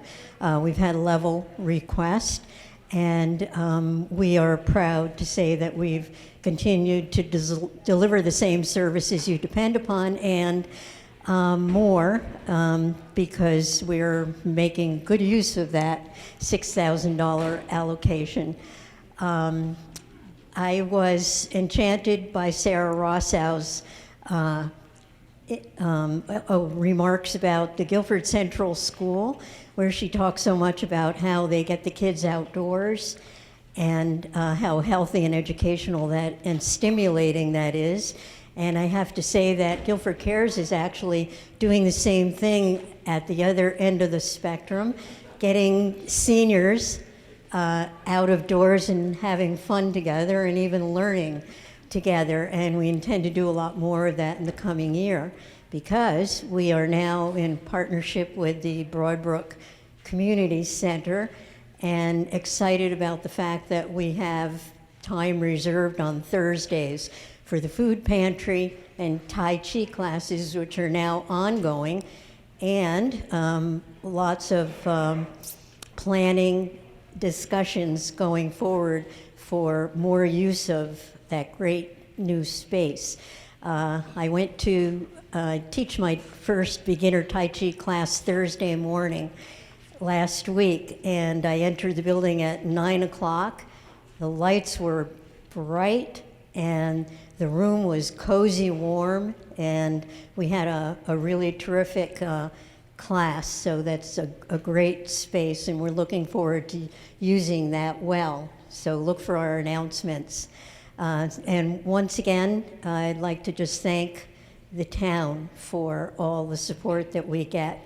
And if you're a little hazy on what we do, we've got a table out in the hallway, and you can check out all of our services and even think about possibly volunteering in some respect. We can always use board members and drivers and requests from people who need assistance because they're caring for someone, or they're in a place where they need medical support, can't drive anymore, need transportation, and we are there for you. All of our services are at no charge, and that's partly because the town has been so generous with their allocation.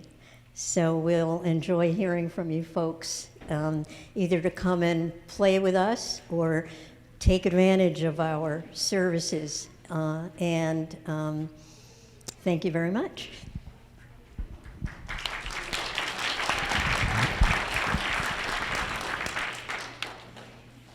Other comments? Dolores.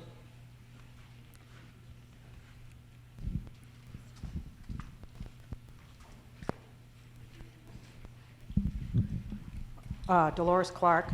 I would like to see if we could do an amendment to Article 12 to eliminate the Southeast Vermont Economic Development Strategies, because it seems like out of everything that is in here, these human services, that is the one that doesn't really fit, and that's a lot of money that's going to an organization that really, we're not really getting a lot of bang for our buck. And all these other programs are wonderful. They do a lot for the actual town, and I don't really see that as a thing. So I would like to amend that would be eliminated off of Article 12 if we have to vote as a whole. Okay, there's a proposal for an amendment to eliminate Sevitz from the article. Is there a second? Second. Discussion on the amendment. Yes.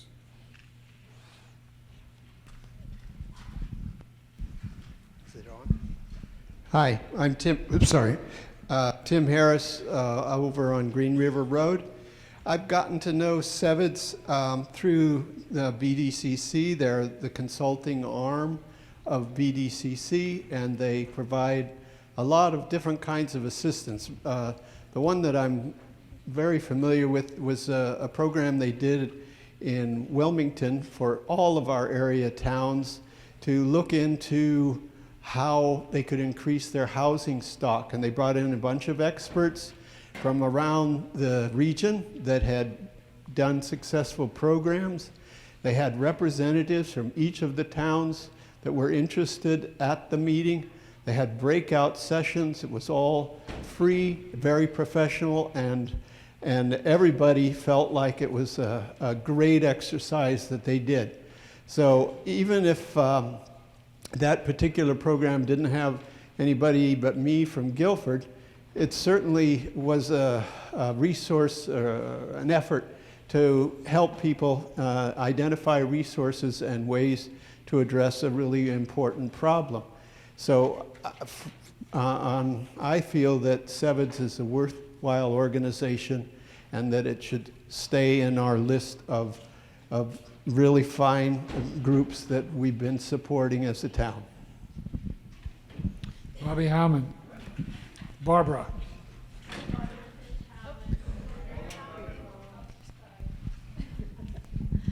Barbara Fitch, Howman, Fitch Road. This has come up a number of years. They were not on as part of our groups. So the first year they applied, no one knew who they were. They didn't have a rep here, and everyone said it wasn't going to be worth it. So we didn't vote for them. And then it came down, and we finally had someone come, and they gave us numbers. And sometimes it's working with the kids in the high school to plan careers, to show resources, and there were certain people in this town, and that's why I was glad to hear you, who have benefited. It's $3 per household, I think, or maybe it's per resident. And I personally think we've got to think a little better, a little wiser economically. This money is $3 per person. I don't drink coffee. I know a lot of you do. You probably spend more than $3 a day, let alone a year, on coffee. My gosh, it is helping us economically, and it's helping our people get linked to resources. So they have a hard time proving how many people they've helped. But they have helped, and I would definitely support this. I think it's short-sighted to cut this. They don't have anyone here yet because they have put it on as a separate ballot for 3 years. Is that what you have to do or something? 3 years. And we finally said, yeah, you guys earned it. We were convinced. And then now people are being short-sighted. And I'm sorry, you have every right to your opinions, but I have a bigger worldview, and I really am sorry, but I really know people have to get the resources to get the jobs to even afford the housing around here. Linda Hecker.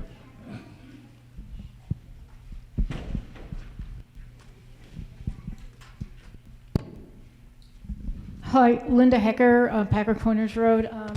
I just want to speak to one of their programs, which is the Welcoming Communities. I was involved with a group that was helping reset an Afghan refugee family last winter.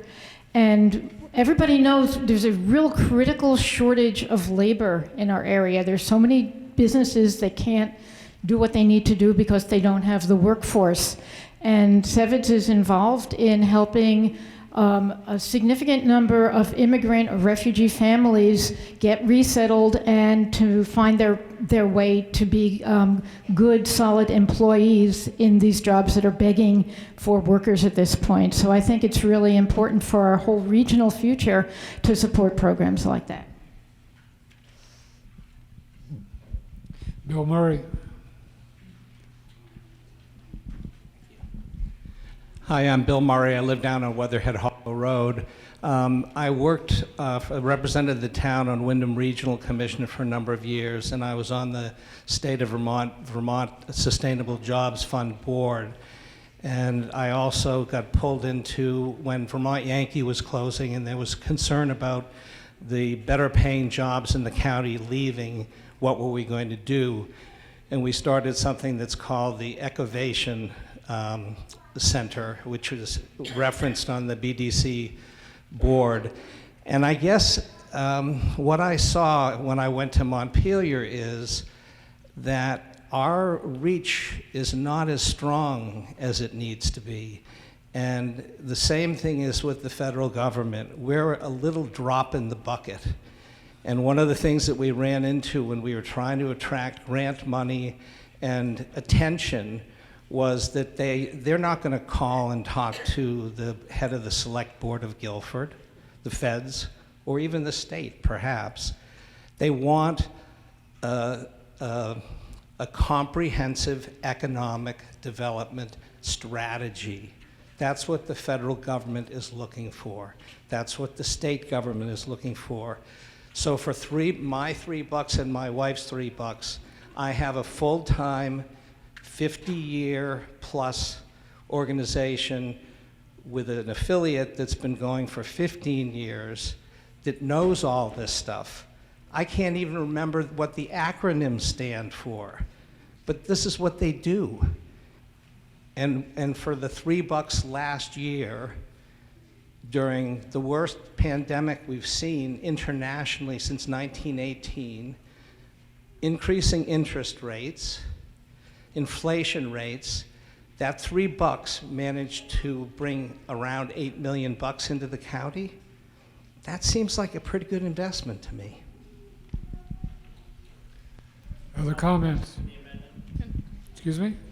I called the amendment. Can you please ask to be recognized? I'd like to make a comment. Yeah, I have a comment. Oh, okay. This gentleman had his hand up, and then we'll go to you, John. I had a comment.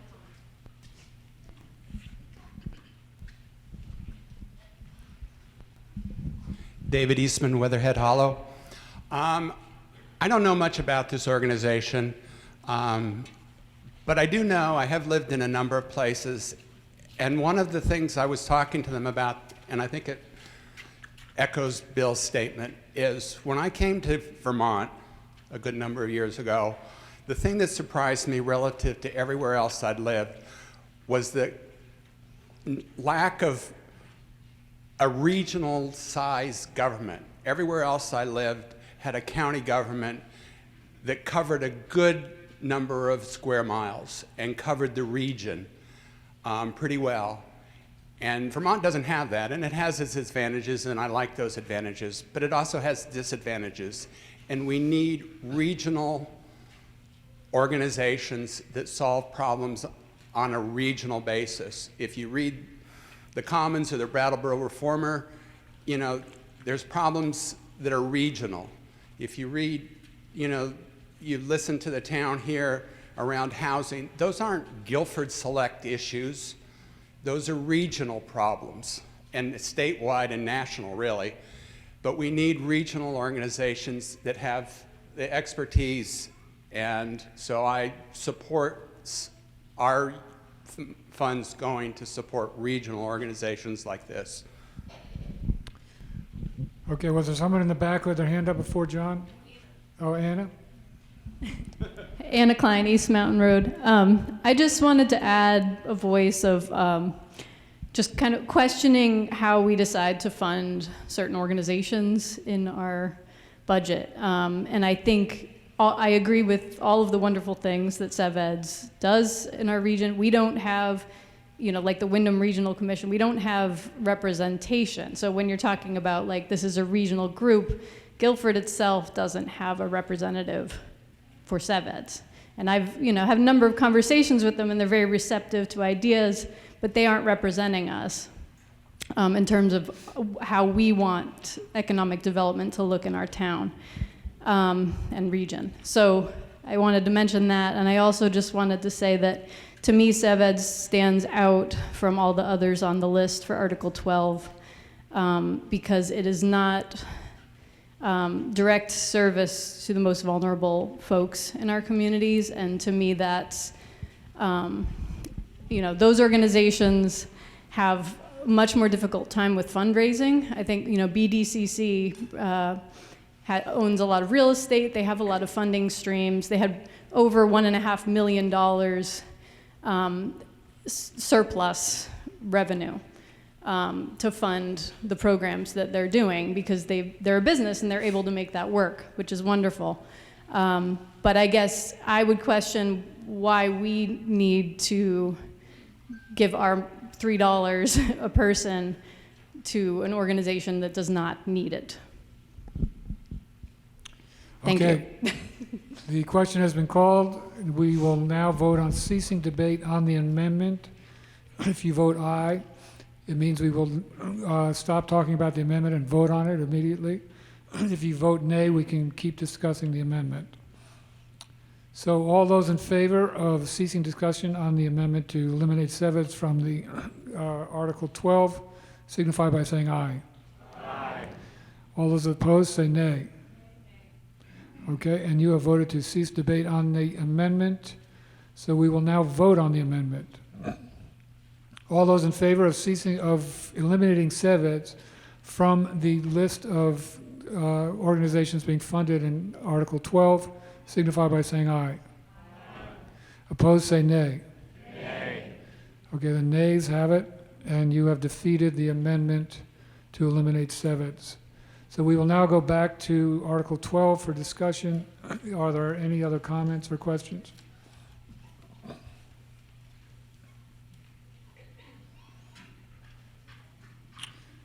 I don't see any hands, so we will vote on Article 12. I'll just read the introduction. Shall the town vote to raise and appropriate the sum of $27,393 for the following human service organizations pursuant to 24 V.S.A. 2691? And you know what the organizations are. All those in favor say aye. Aye. All opposed say nay. And you have passed Article 12. Article 13, do I hear a motion? Michael Becker, Guilford Select Board. Article 13, shall the voters authorize the town treasurer pursuant to 32 V.S.A. section 4791 to collect current taxes without discount? Do I hear a second? Veranda. Article 13, shall the voters authorize the town treasurer pursuant to 32 V.S.A. 4791 to collect current taxes without discount? I don't know about you, I'd love to hear an explanation of what this means.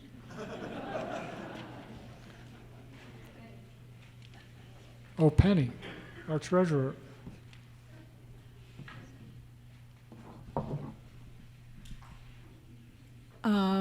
What it means is, the only example I can give is, I have a home in Florida, and with the tax bill, when I receive it in November, we have choices of payments: November, December, January, February. If you pay in full in November, your tax bill is what it is. If you wait until December, rather than a discount, there's actually a fee attached to it. So my understanding of this in the past, and I do have people ask, when you pay your tax bill in full, or at the time you've got your bill, is there a discount if you pay early? No, there is not a discount. So you're, as the townspeople, are voting to say, when you get that tax bill due October 15th, there is no discount to pay on time.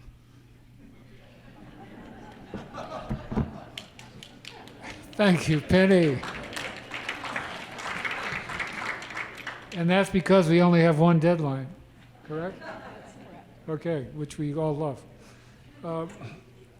Okay, our discussion.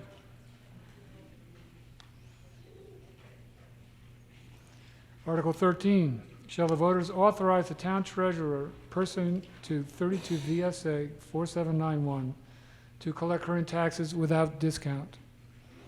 All those in favor say aye. Aye. All those opposed say nay. And you have passed Article 13. Article 14, do I hear a motion? Yes, Zahn Eastus, Select Board. Article 14, shall the town vote that overdue taxes will bear interest at a rate of 1% per month or fraction thereof from the due date of such tax, to be charged after October 15, pursuant to 32 V.S.A. Section 5136. Okay, I will repeat Article 14, and which puts it on the floor.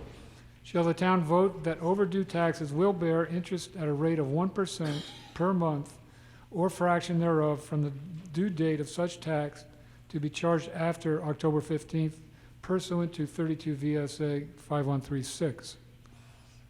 Did I ask for a second? Okay, I got one, sorry. Is there discussion?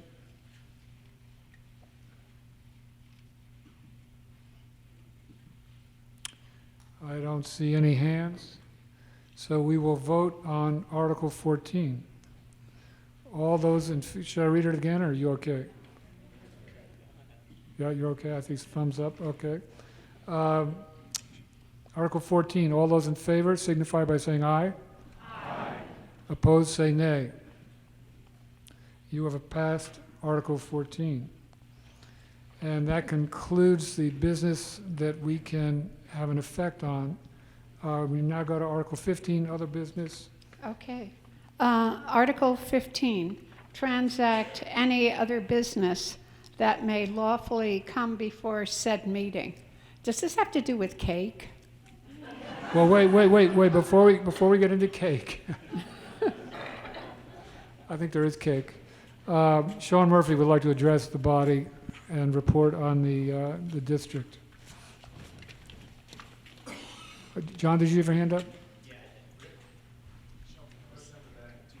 Okay, I'm sorry, second. That's probably what John wanted me to do.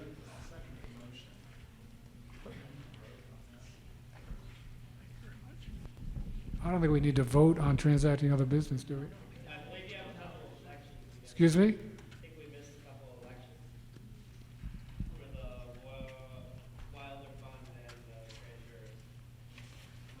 No. Or Wilder Fund and grand jurors. Those are not in the warning, were they?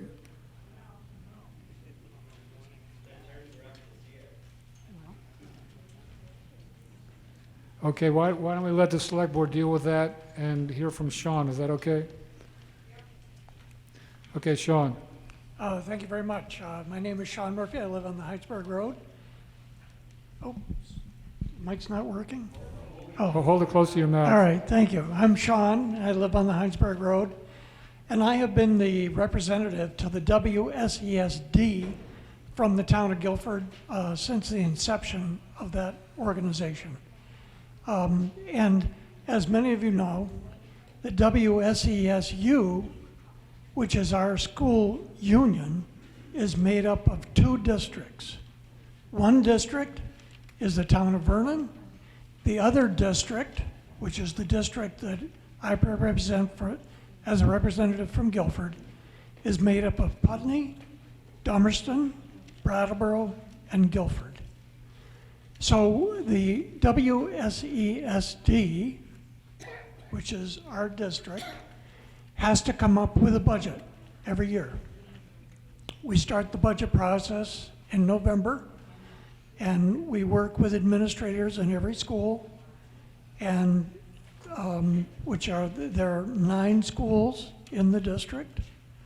One of them is this fine school here, Guilford Central School. And so we come up with the budget, and then the WSESD board, which is made up of 10 members, passes that budget, and so we pass that in, I think, in January. And so once we pass that budget as a school board, historically what we've done is get together at an annual meeting And I want to make sure that everybody is well aware of that annual meeting, which will take place on March 21st at 7 o'clock in the Brattleboro Union High School gym. And then in addition to that, next Tuesday, the WSESD will have its regular meeting. And in that regular meeting, we will only be discussing the WSESD budget. So that meeting will take place next Tuesday, the 14th of March, and it will be on Zoom or in person. And anybody who has interest in looking at the budget, that would be a good place for an introduction. The reason I'm so interested in budgets, I happen to be the chair of the WSESD Finance Committee. So I work with Frank Rucker a great deal, trying to figure out our budget. And since we've been talking money a little bit today, I'd like to make everybody aware of the fact that the WSESD budget, which is those 4 towns, 9 school sites, is $62,704,054 for FY24. So it's very important that everybody at least have awareness or get involved with where that money's spent. And as you saw today, in the Leadership Council report, Guilford and all the towns in the district have leadership councils, so there's a tremendous amount of community involvement and interest. So I just encourage people to be there. I will go a little bit into the tax rate. The tax rate, in order to raise the required funds for the budget that I just mentioned, is next year is proposed, if the budget is passed, and it will be $1.513, which is the lowest tax rate that the district has produced since I've been associated with the budgets. Then the CLA, which is the common level of appraisal, is divided into that tax rate. So the lower your common level of appraisal, the higher your tax. Right now, Guilford's CLA is quite low because properties have been selling for more than assessed value in the town of Guilford, and in actually every town almost in the state. 130 towns are required at this time to reappraise. Guilford has started a statistical reappraisal, and we're working really hard, since I'm also a lister, to make sure that our CLA in Guilford is a higher number, because the higher the CLA, the lower your taxes. So that's in the works, and wish us luck.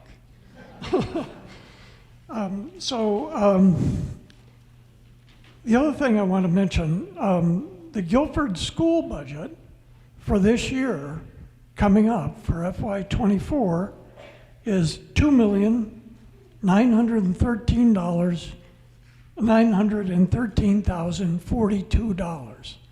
And that actually is a decrease from the previous year of $45,709. So that represents a decrease in the budgeted amount for this school of 1.5% for FY24. Let me see here.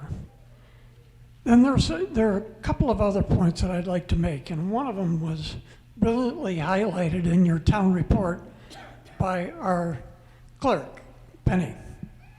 And what she says is that it's very important of the people of Guilford make sure that their homestead declaration and property adjustment claim is made with your taxes. And it's form HS122. And what that does is a couple of things. If if that form is also filled out with your federal tax or your state tax, I'm sorry, then in addition to that, if there's also another form, HI 144. So if those two forms are extremely important for a number of reasons. One is that the more information that the state has about the people of a town, then the larger amount of funds can be available to the schools within those towns. So it's really of critical importance. In addition to which, there is some state of Vermont called income sensitivity. And the income sensitivity piece is very important for all taxpayers to realize that they can help paying their education property tax on the property that in the town. So 80% of all the property owners in the state receive some portion of income sensitivity to pay their income, their education tax liability.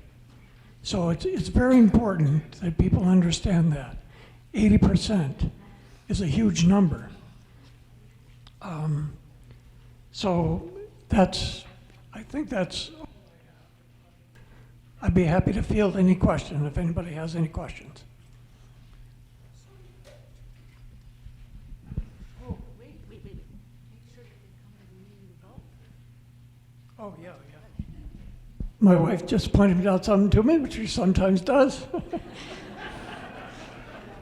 The time for people to be involved with whether this passes or does not pass is on the 21st. That is when there are about 14,000 registered voters in the 4 towns.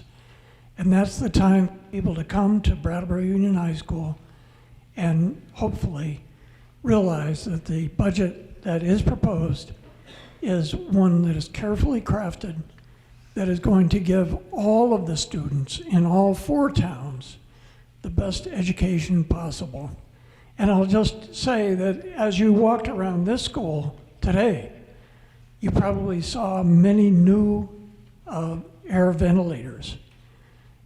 Guilford School has 11 new air ventilators, and that was required partly because of the pandemic, because people are realizing more and more as time goes by that one of the most important things about education is having good, fresh air in the classrooms, in addition to being well fed. So both those things are important. Thank you. Linda Hay in front row.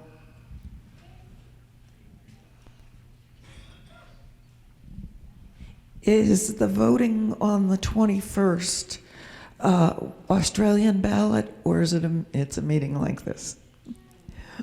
Okay, thank you. The answer is it's a floor vote?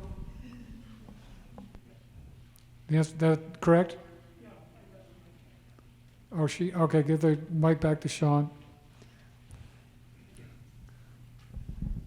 Yes, that was a good question, Linda. It is a floor vote, so it's just like this meeting today. So on the 21st, people there will, the dais will have, very similar to this in arrangement, the dais will have 10 board members.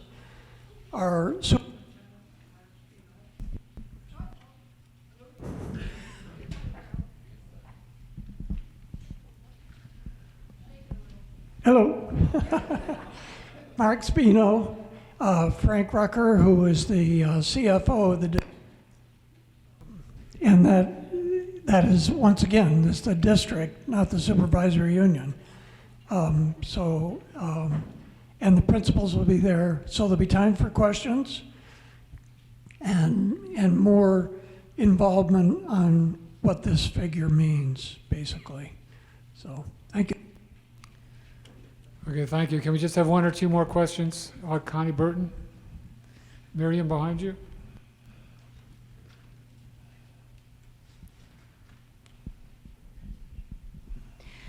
I'm not sure that this is the right time and place to ask the question, but it's been a puzzle to several people, so I'm going to ask it now.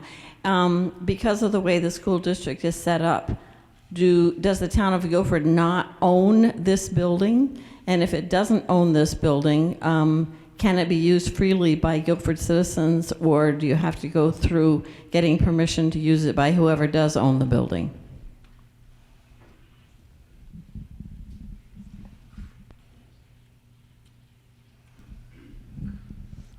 That's a good question, Connie. I'll answer it as best I can. We do own the building in the sense that the district, which is made up of 4 towns, own all the buildings in all the towns.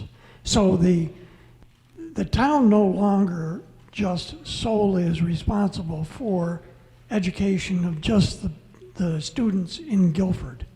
We are responsible for the education of all the students within the district. So as far as using the building, I don't think there is a restriction, but John Gagnon, the principal of this school, would probably have a better idea, or I could get a more specific answer from Frank Rucker, would know that very well. There was a question in the back. Dale? Thank you. Dale Morris, North Belden Hill Drive. Sean, could you give us the time on the 21st and the location so that we can all try to be there? Thank you.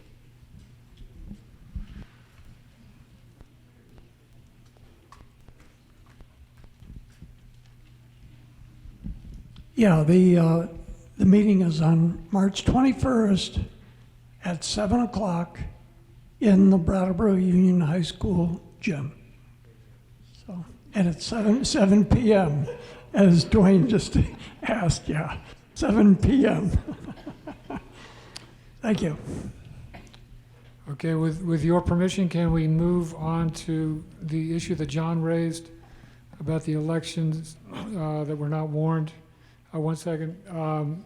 Correct me if I'm wrong. We can. These will not be binding elections. We can hold an election now, but because it's not a warned article. Oh, Don's got his hand up. He's going to correct me. Give Don the mic, please. Thank you. I wanted to speak to the issue, the important issue of grand jurors that John raised. And I just wanted to say as a little something that I always found kind of fun was when I got asked to be one of the 2 grand jurors one year because they didn't have anybody else to run for it. Mert Garland had been a grand juror for many years at that point and had been the other grand juror. And I didn't know what it involved, and I went and asked him, and I said, Mert, what do you do as a grand juror? And mic's off. And have you been asked to do anything as a grand juror? And he said, not yet. So it's kind of as a vestigial office that at one point, way in the past, the grand jurors actually did adjudicate small cases. And years ago, it became inoperative because the court system took that over. And the state legislature abolished the office a couple of sessions ago, but the people who make up the town report haven't figured that out yet. So I'm going to suggest to the auditors that they take our names out of the back, even though I kind of like being there, so thank you. Okay, well, that may take care of the grand jurors. What about the trustees of the Wilder Fund? Rick, I think I can speak to that. Okay, in the sense that I'm thinking that both of these positions are appointed. We don't see it quickly. We can get an answer back, but I think they're not elected offices, either one of them. Evelyn has her hand up. We're being tag teamed here by the husband and wife. Evelyn McLean here.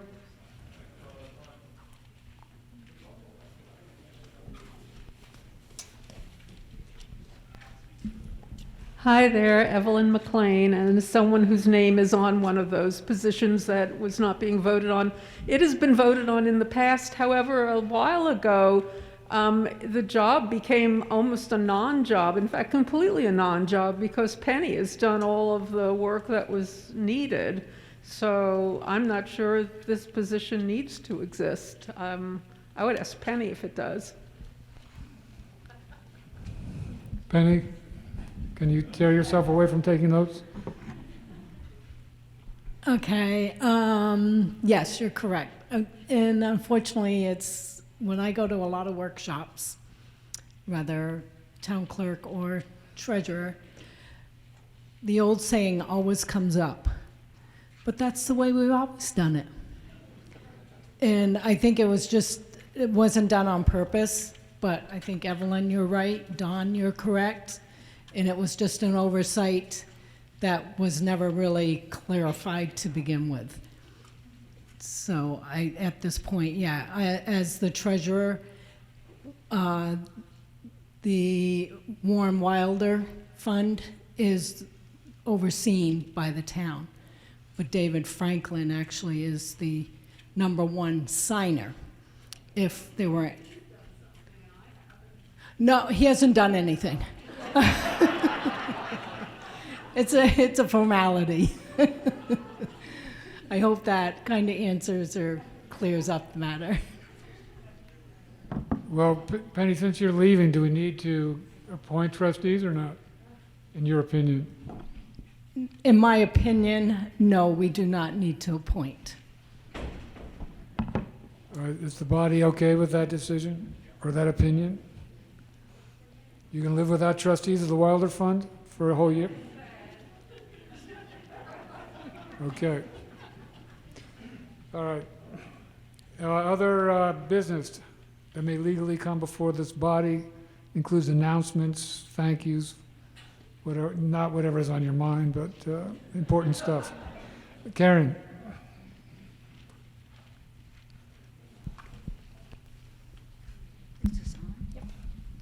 I'm Karen Murphy, the other half of this, and the one who's always right. I live on the Heinsberg Road in West Guilford. I have two one thank you and one announcement. I'm on the Guilford Conservation Commission and I want to thank the townspeople. Over the last few years, you have funded our natural resources inventory, and that's Patty Smith from Beak who has been doing that work for us.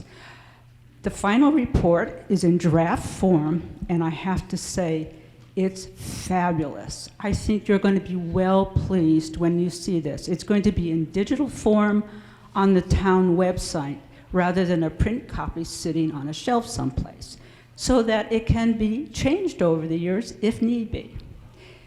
It's interesting. You're going to love looking at where you live and see what's happening in your corner of the world. And so thank you so much for supporting it. And I'm hoping this will be done by this summer or this fall, and it should be finalized hopefully by then. My other announcement, which is so great, is that the emerald ash borer, a very beautiful and incredibly destructive insect, has been identified here in Guilford. We knew it was coming.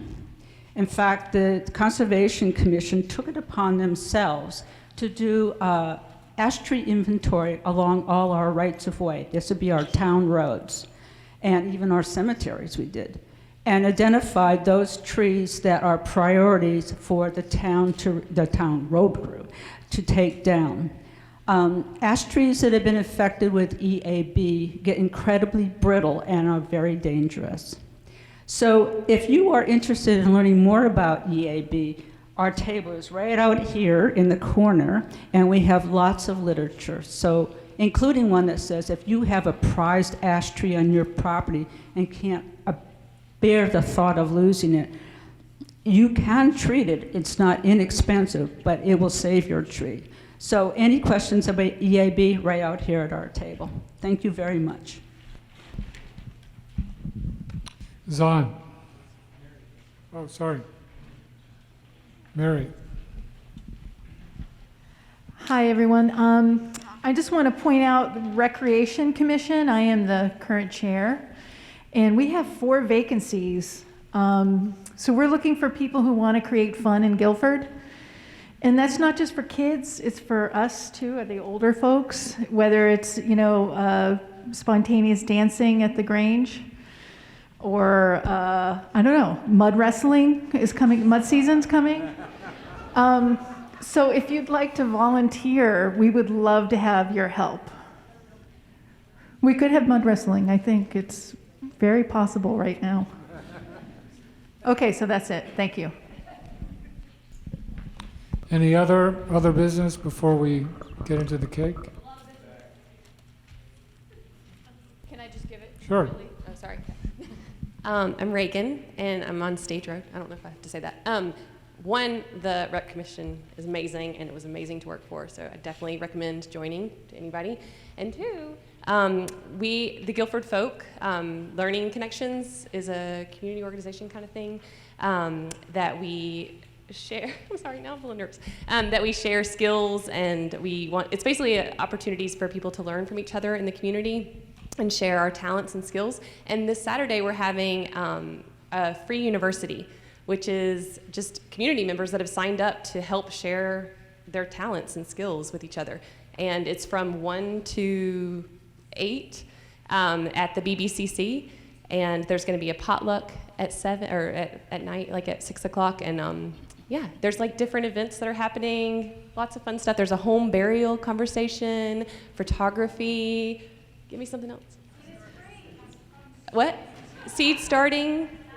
And everything's free. Yeah, it's free for everybody. It's basically like a university, a little mini university in our town, because we're all so interesting. So we have so much to share. So yeah, please come out. And and the best part, there's child activities the whole day. So your kids are entertained and doing fun stuff the whole time. All right, thanks. Belinda. Belinda Lashway, all the way 3 doors down on School Road. So I just wanted to thank everybody for the support. I am not an owner of the Guilford store. Allie is back there working, and so Wayne is working at their job. But the support that we've seen has been incredible, and it's so nice to see faces that I haven't seen in a while, and new faces, and it's really been wonderful. So on behalf of Allie and Wayne, thanks for having lunch. Thanks for having some coffee, and we look forward to seeing more of you.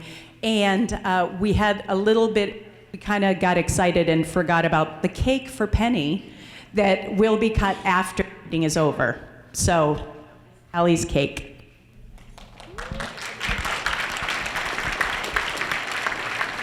Steve Lemke. Steve Lemke, River Road. I'd just like to ask the question.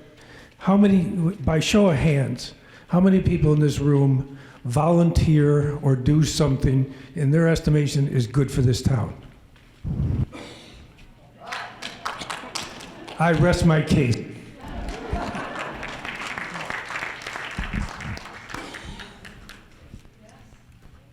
Jeanette.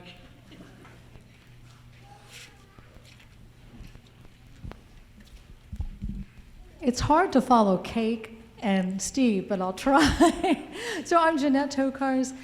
You may have seen me out in the hallway getting overly enthusiastic about something, which is a strategic planning process that the Selectboard, the Planning Commission, and with the great support of the Conservation Commission is embarking upon.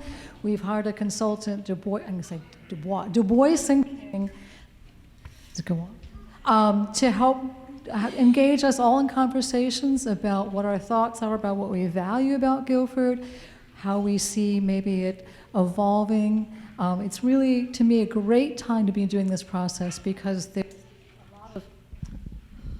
a lot of national conversations around housing, climate change, climate migration. Also, as Sarah talked a lot about at the state level conversations around housing. There's also potential for ARPA grant money coming into the town.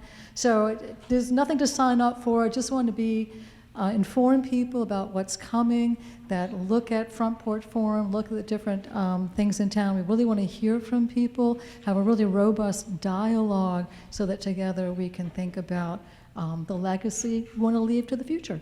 Thank you.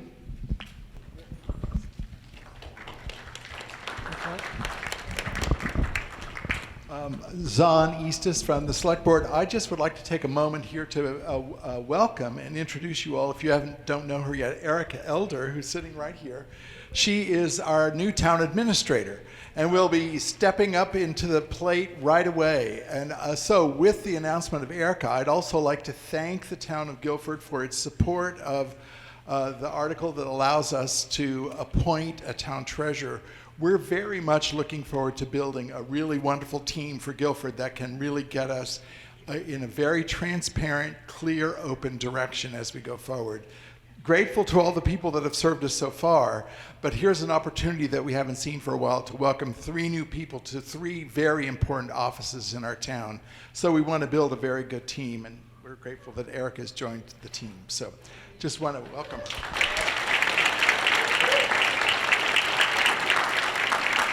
Don, did you want to thank Sheila too? Do you think maybe I should thank Sheila? Yeah. Thank you. Well, Sheila Morris. All right.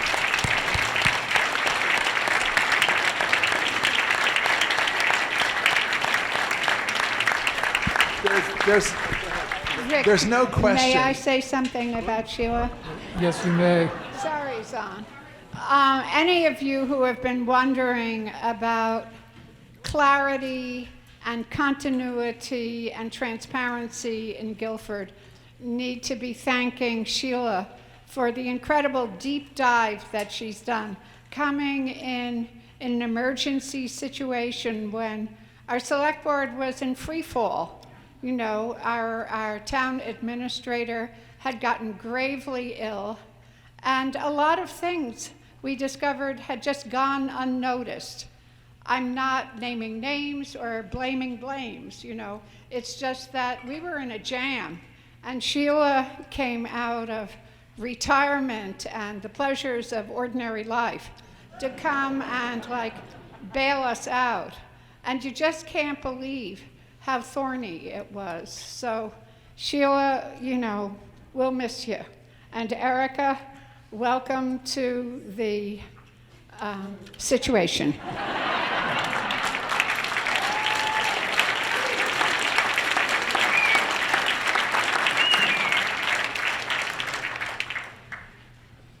Any other business? I hate to prolong the meeting, so I'll be very quick. I'm Dwayne Johnson, Carpenter Hill Road. I'm a member of the Guilford Community Park Committee, and I need to thank probably most everybody who is here for supporting the project, which we have begun to install a park down in Algiers for all of us. If you haven't been by to see our new timber pavilion, it was raised, I just can't say timber frame pavilion, so I'm coining this word. It's going to be the Guilford Community Park Timber Pavilion. It was raised last Wednesday, and it is an amazing work of art. If you haven't stopped by and walked under it, please do. And we can't wait to do more things in that project for you. Thank you.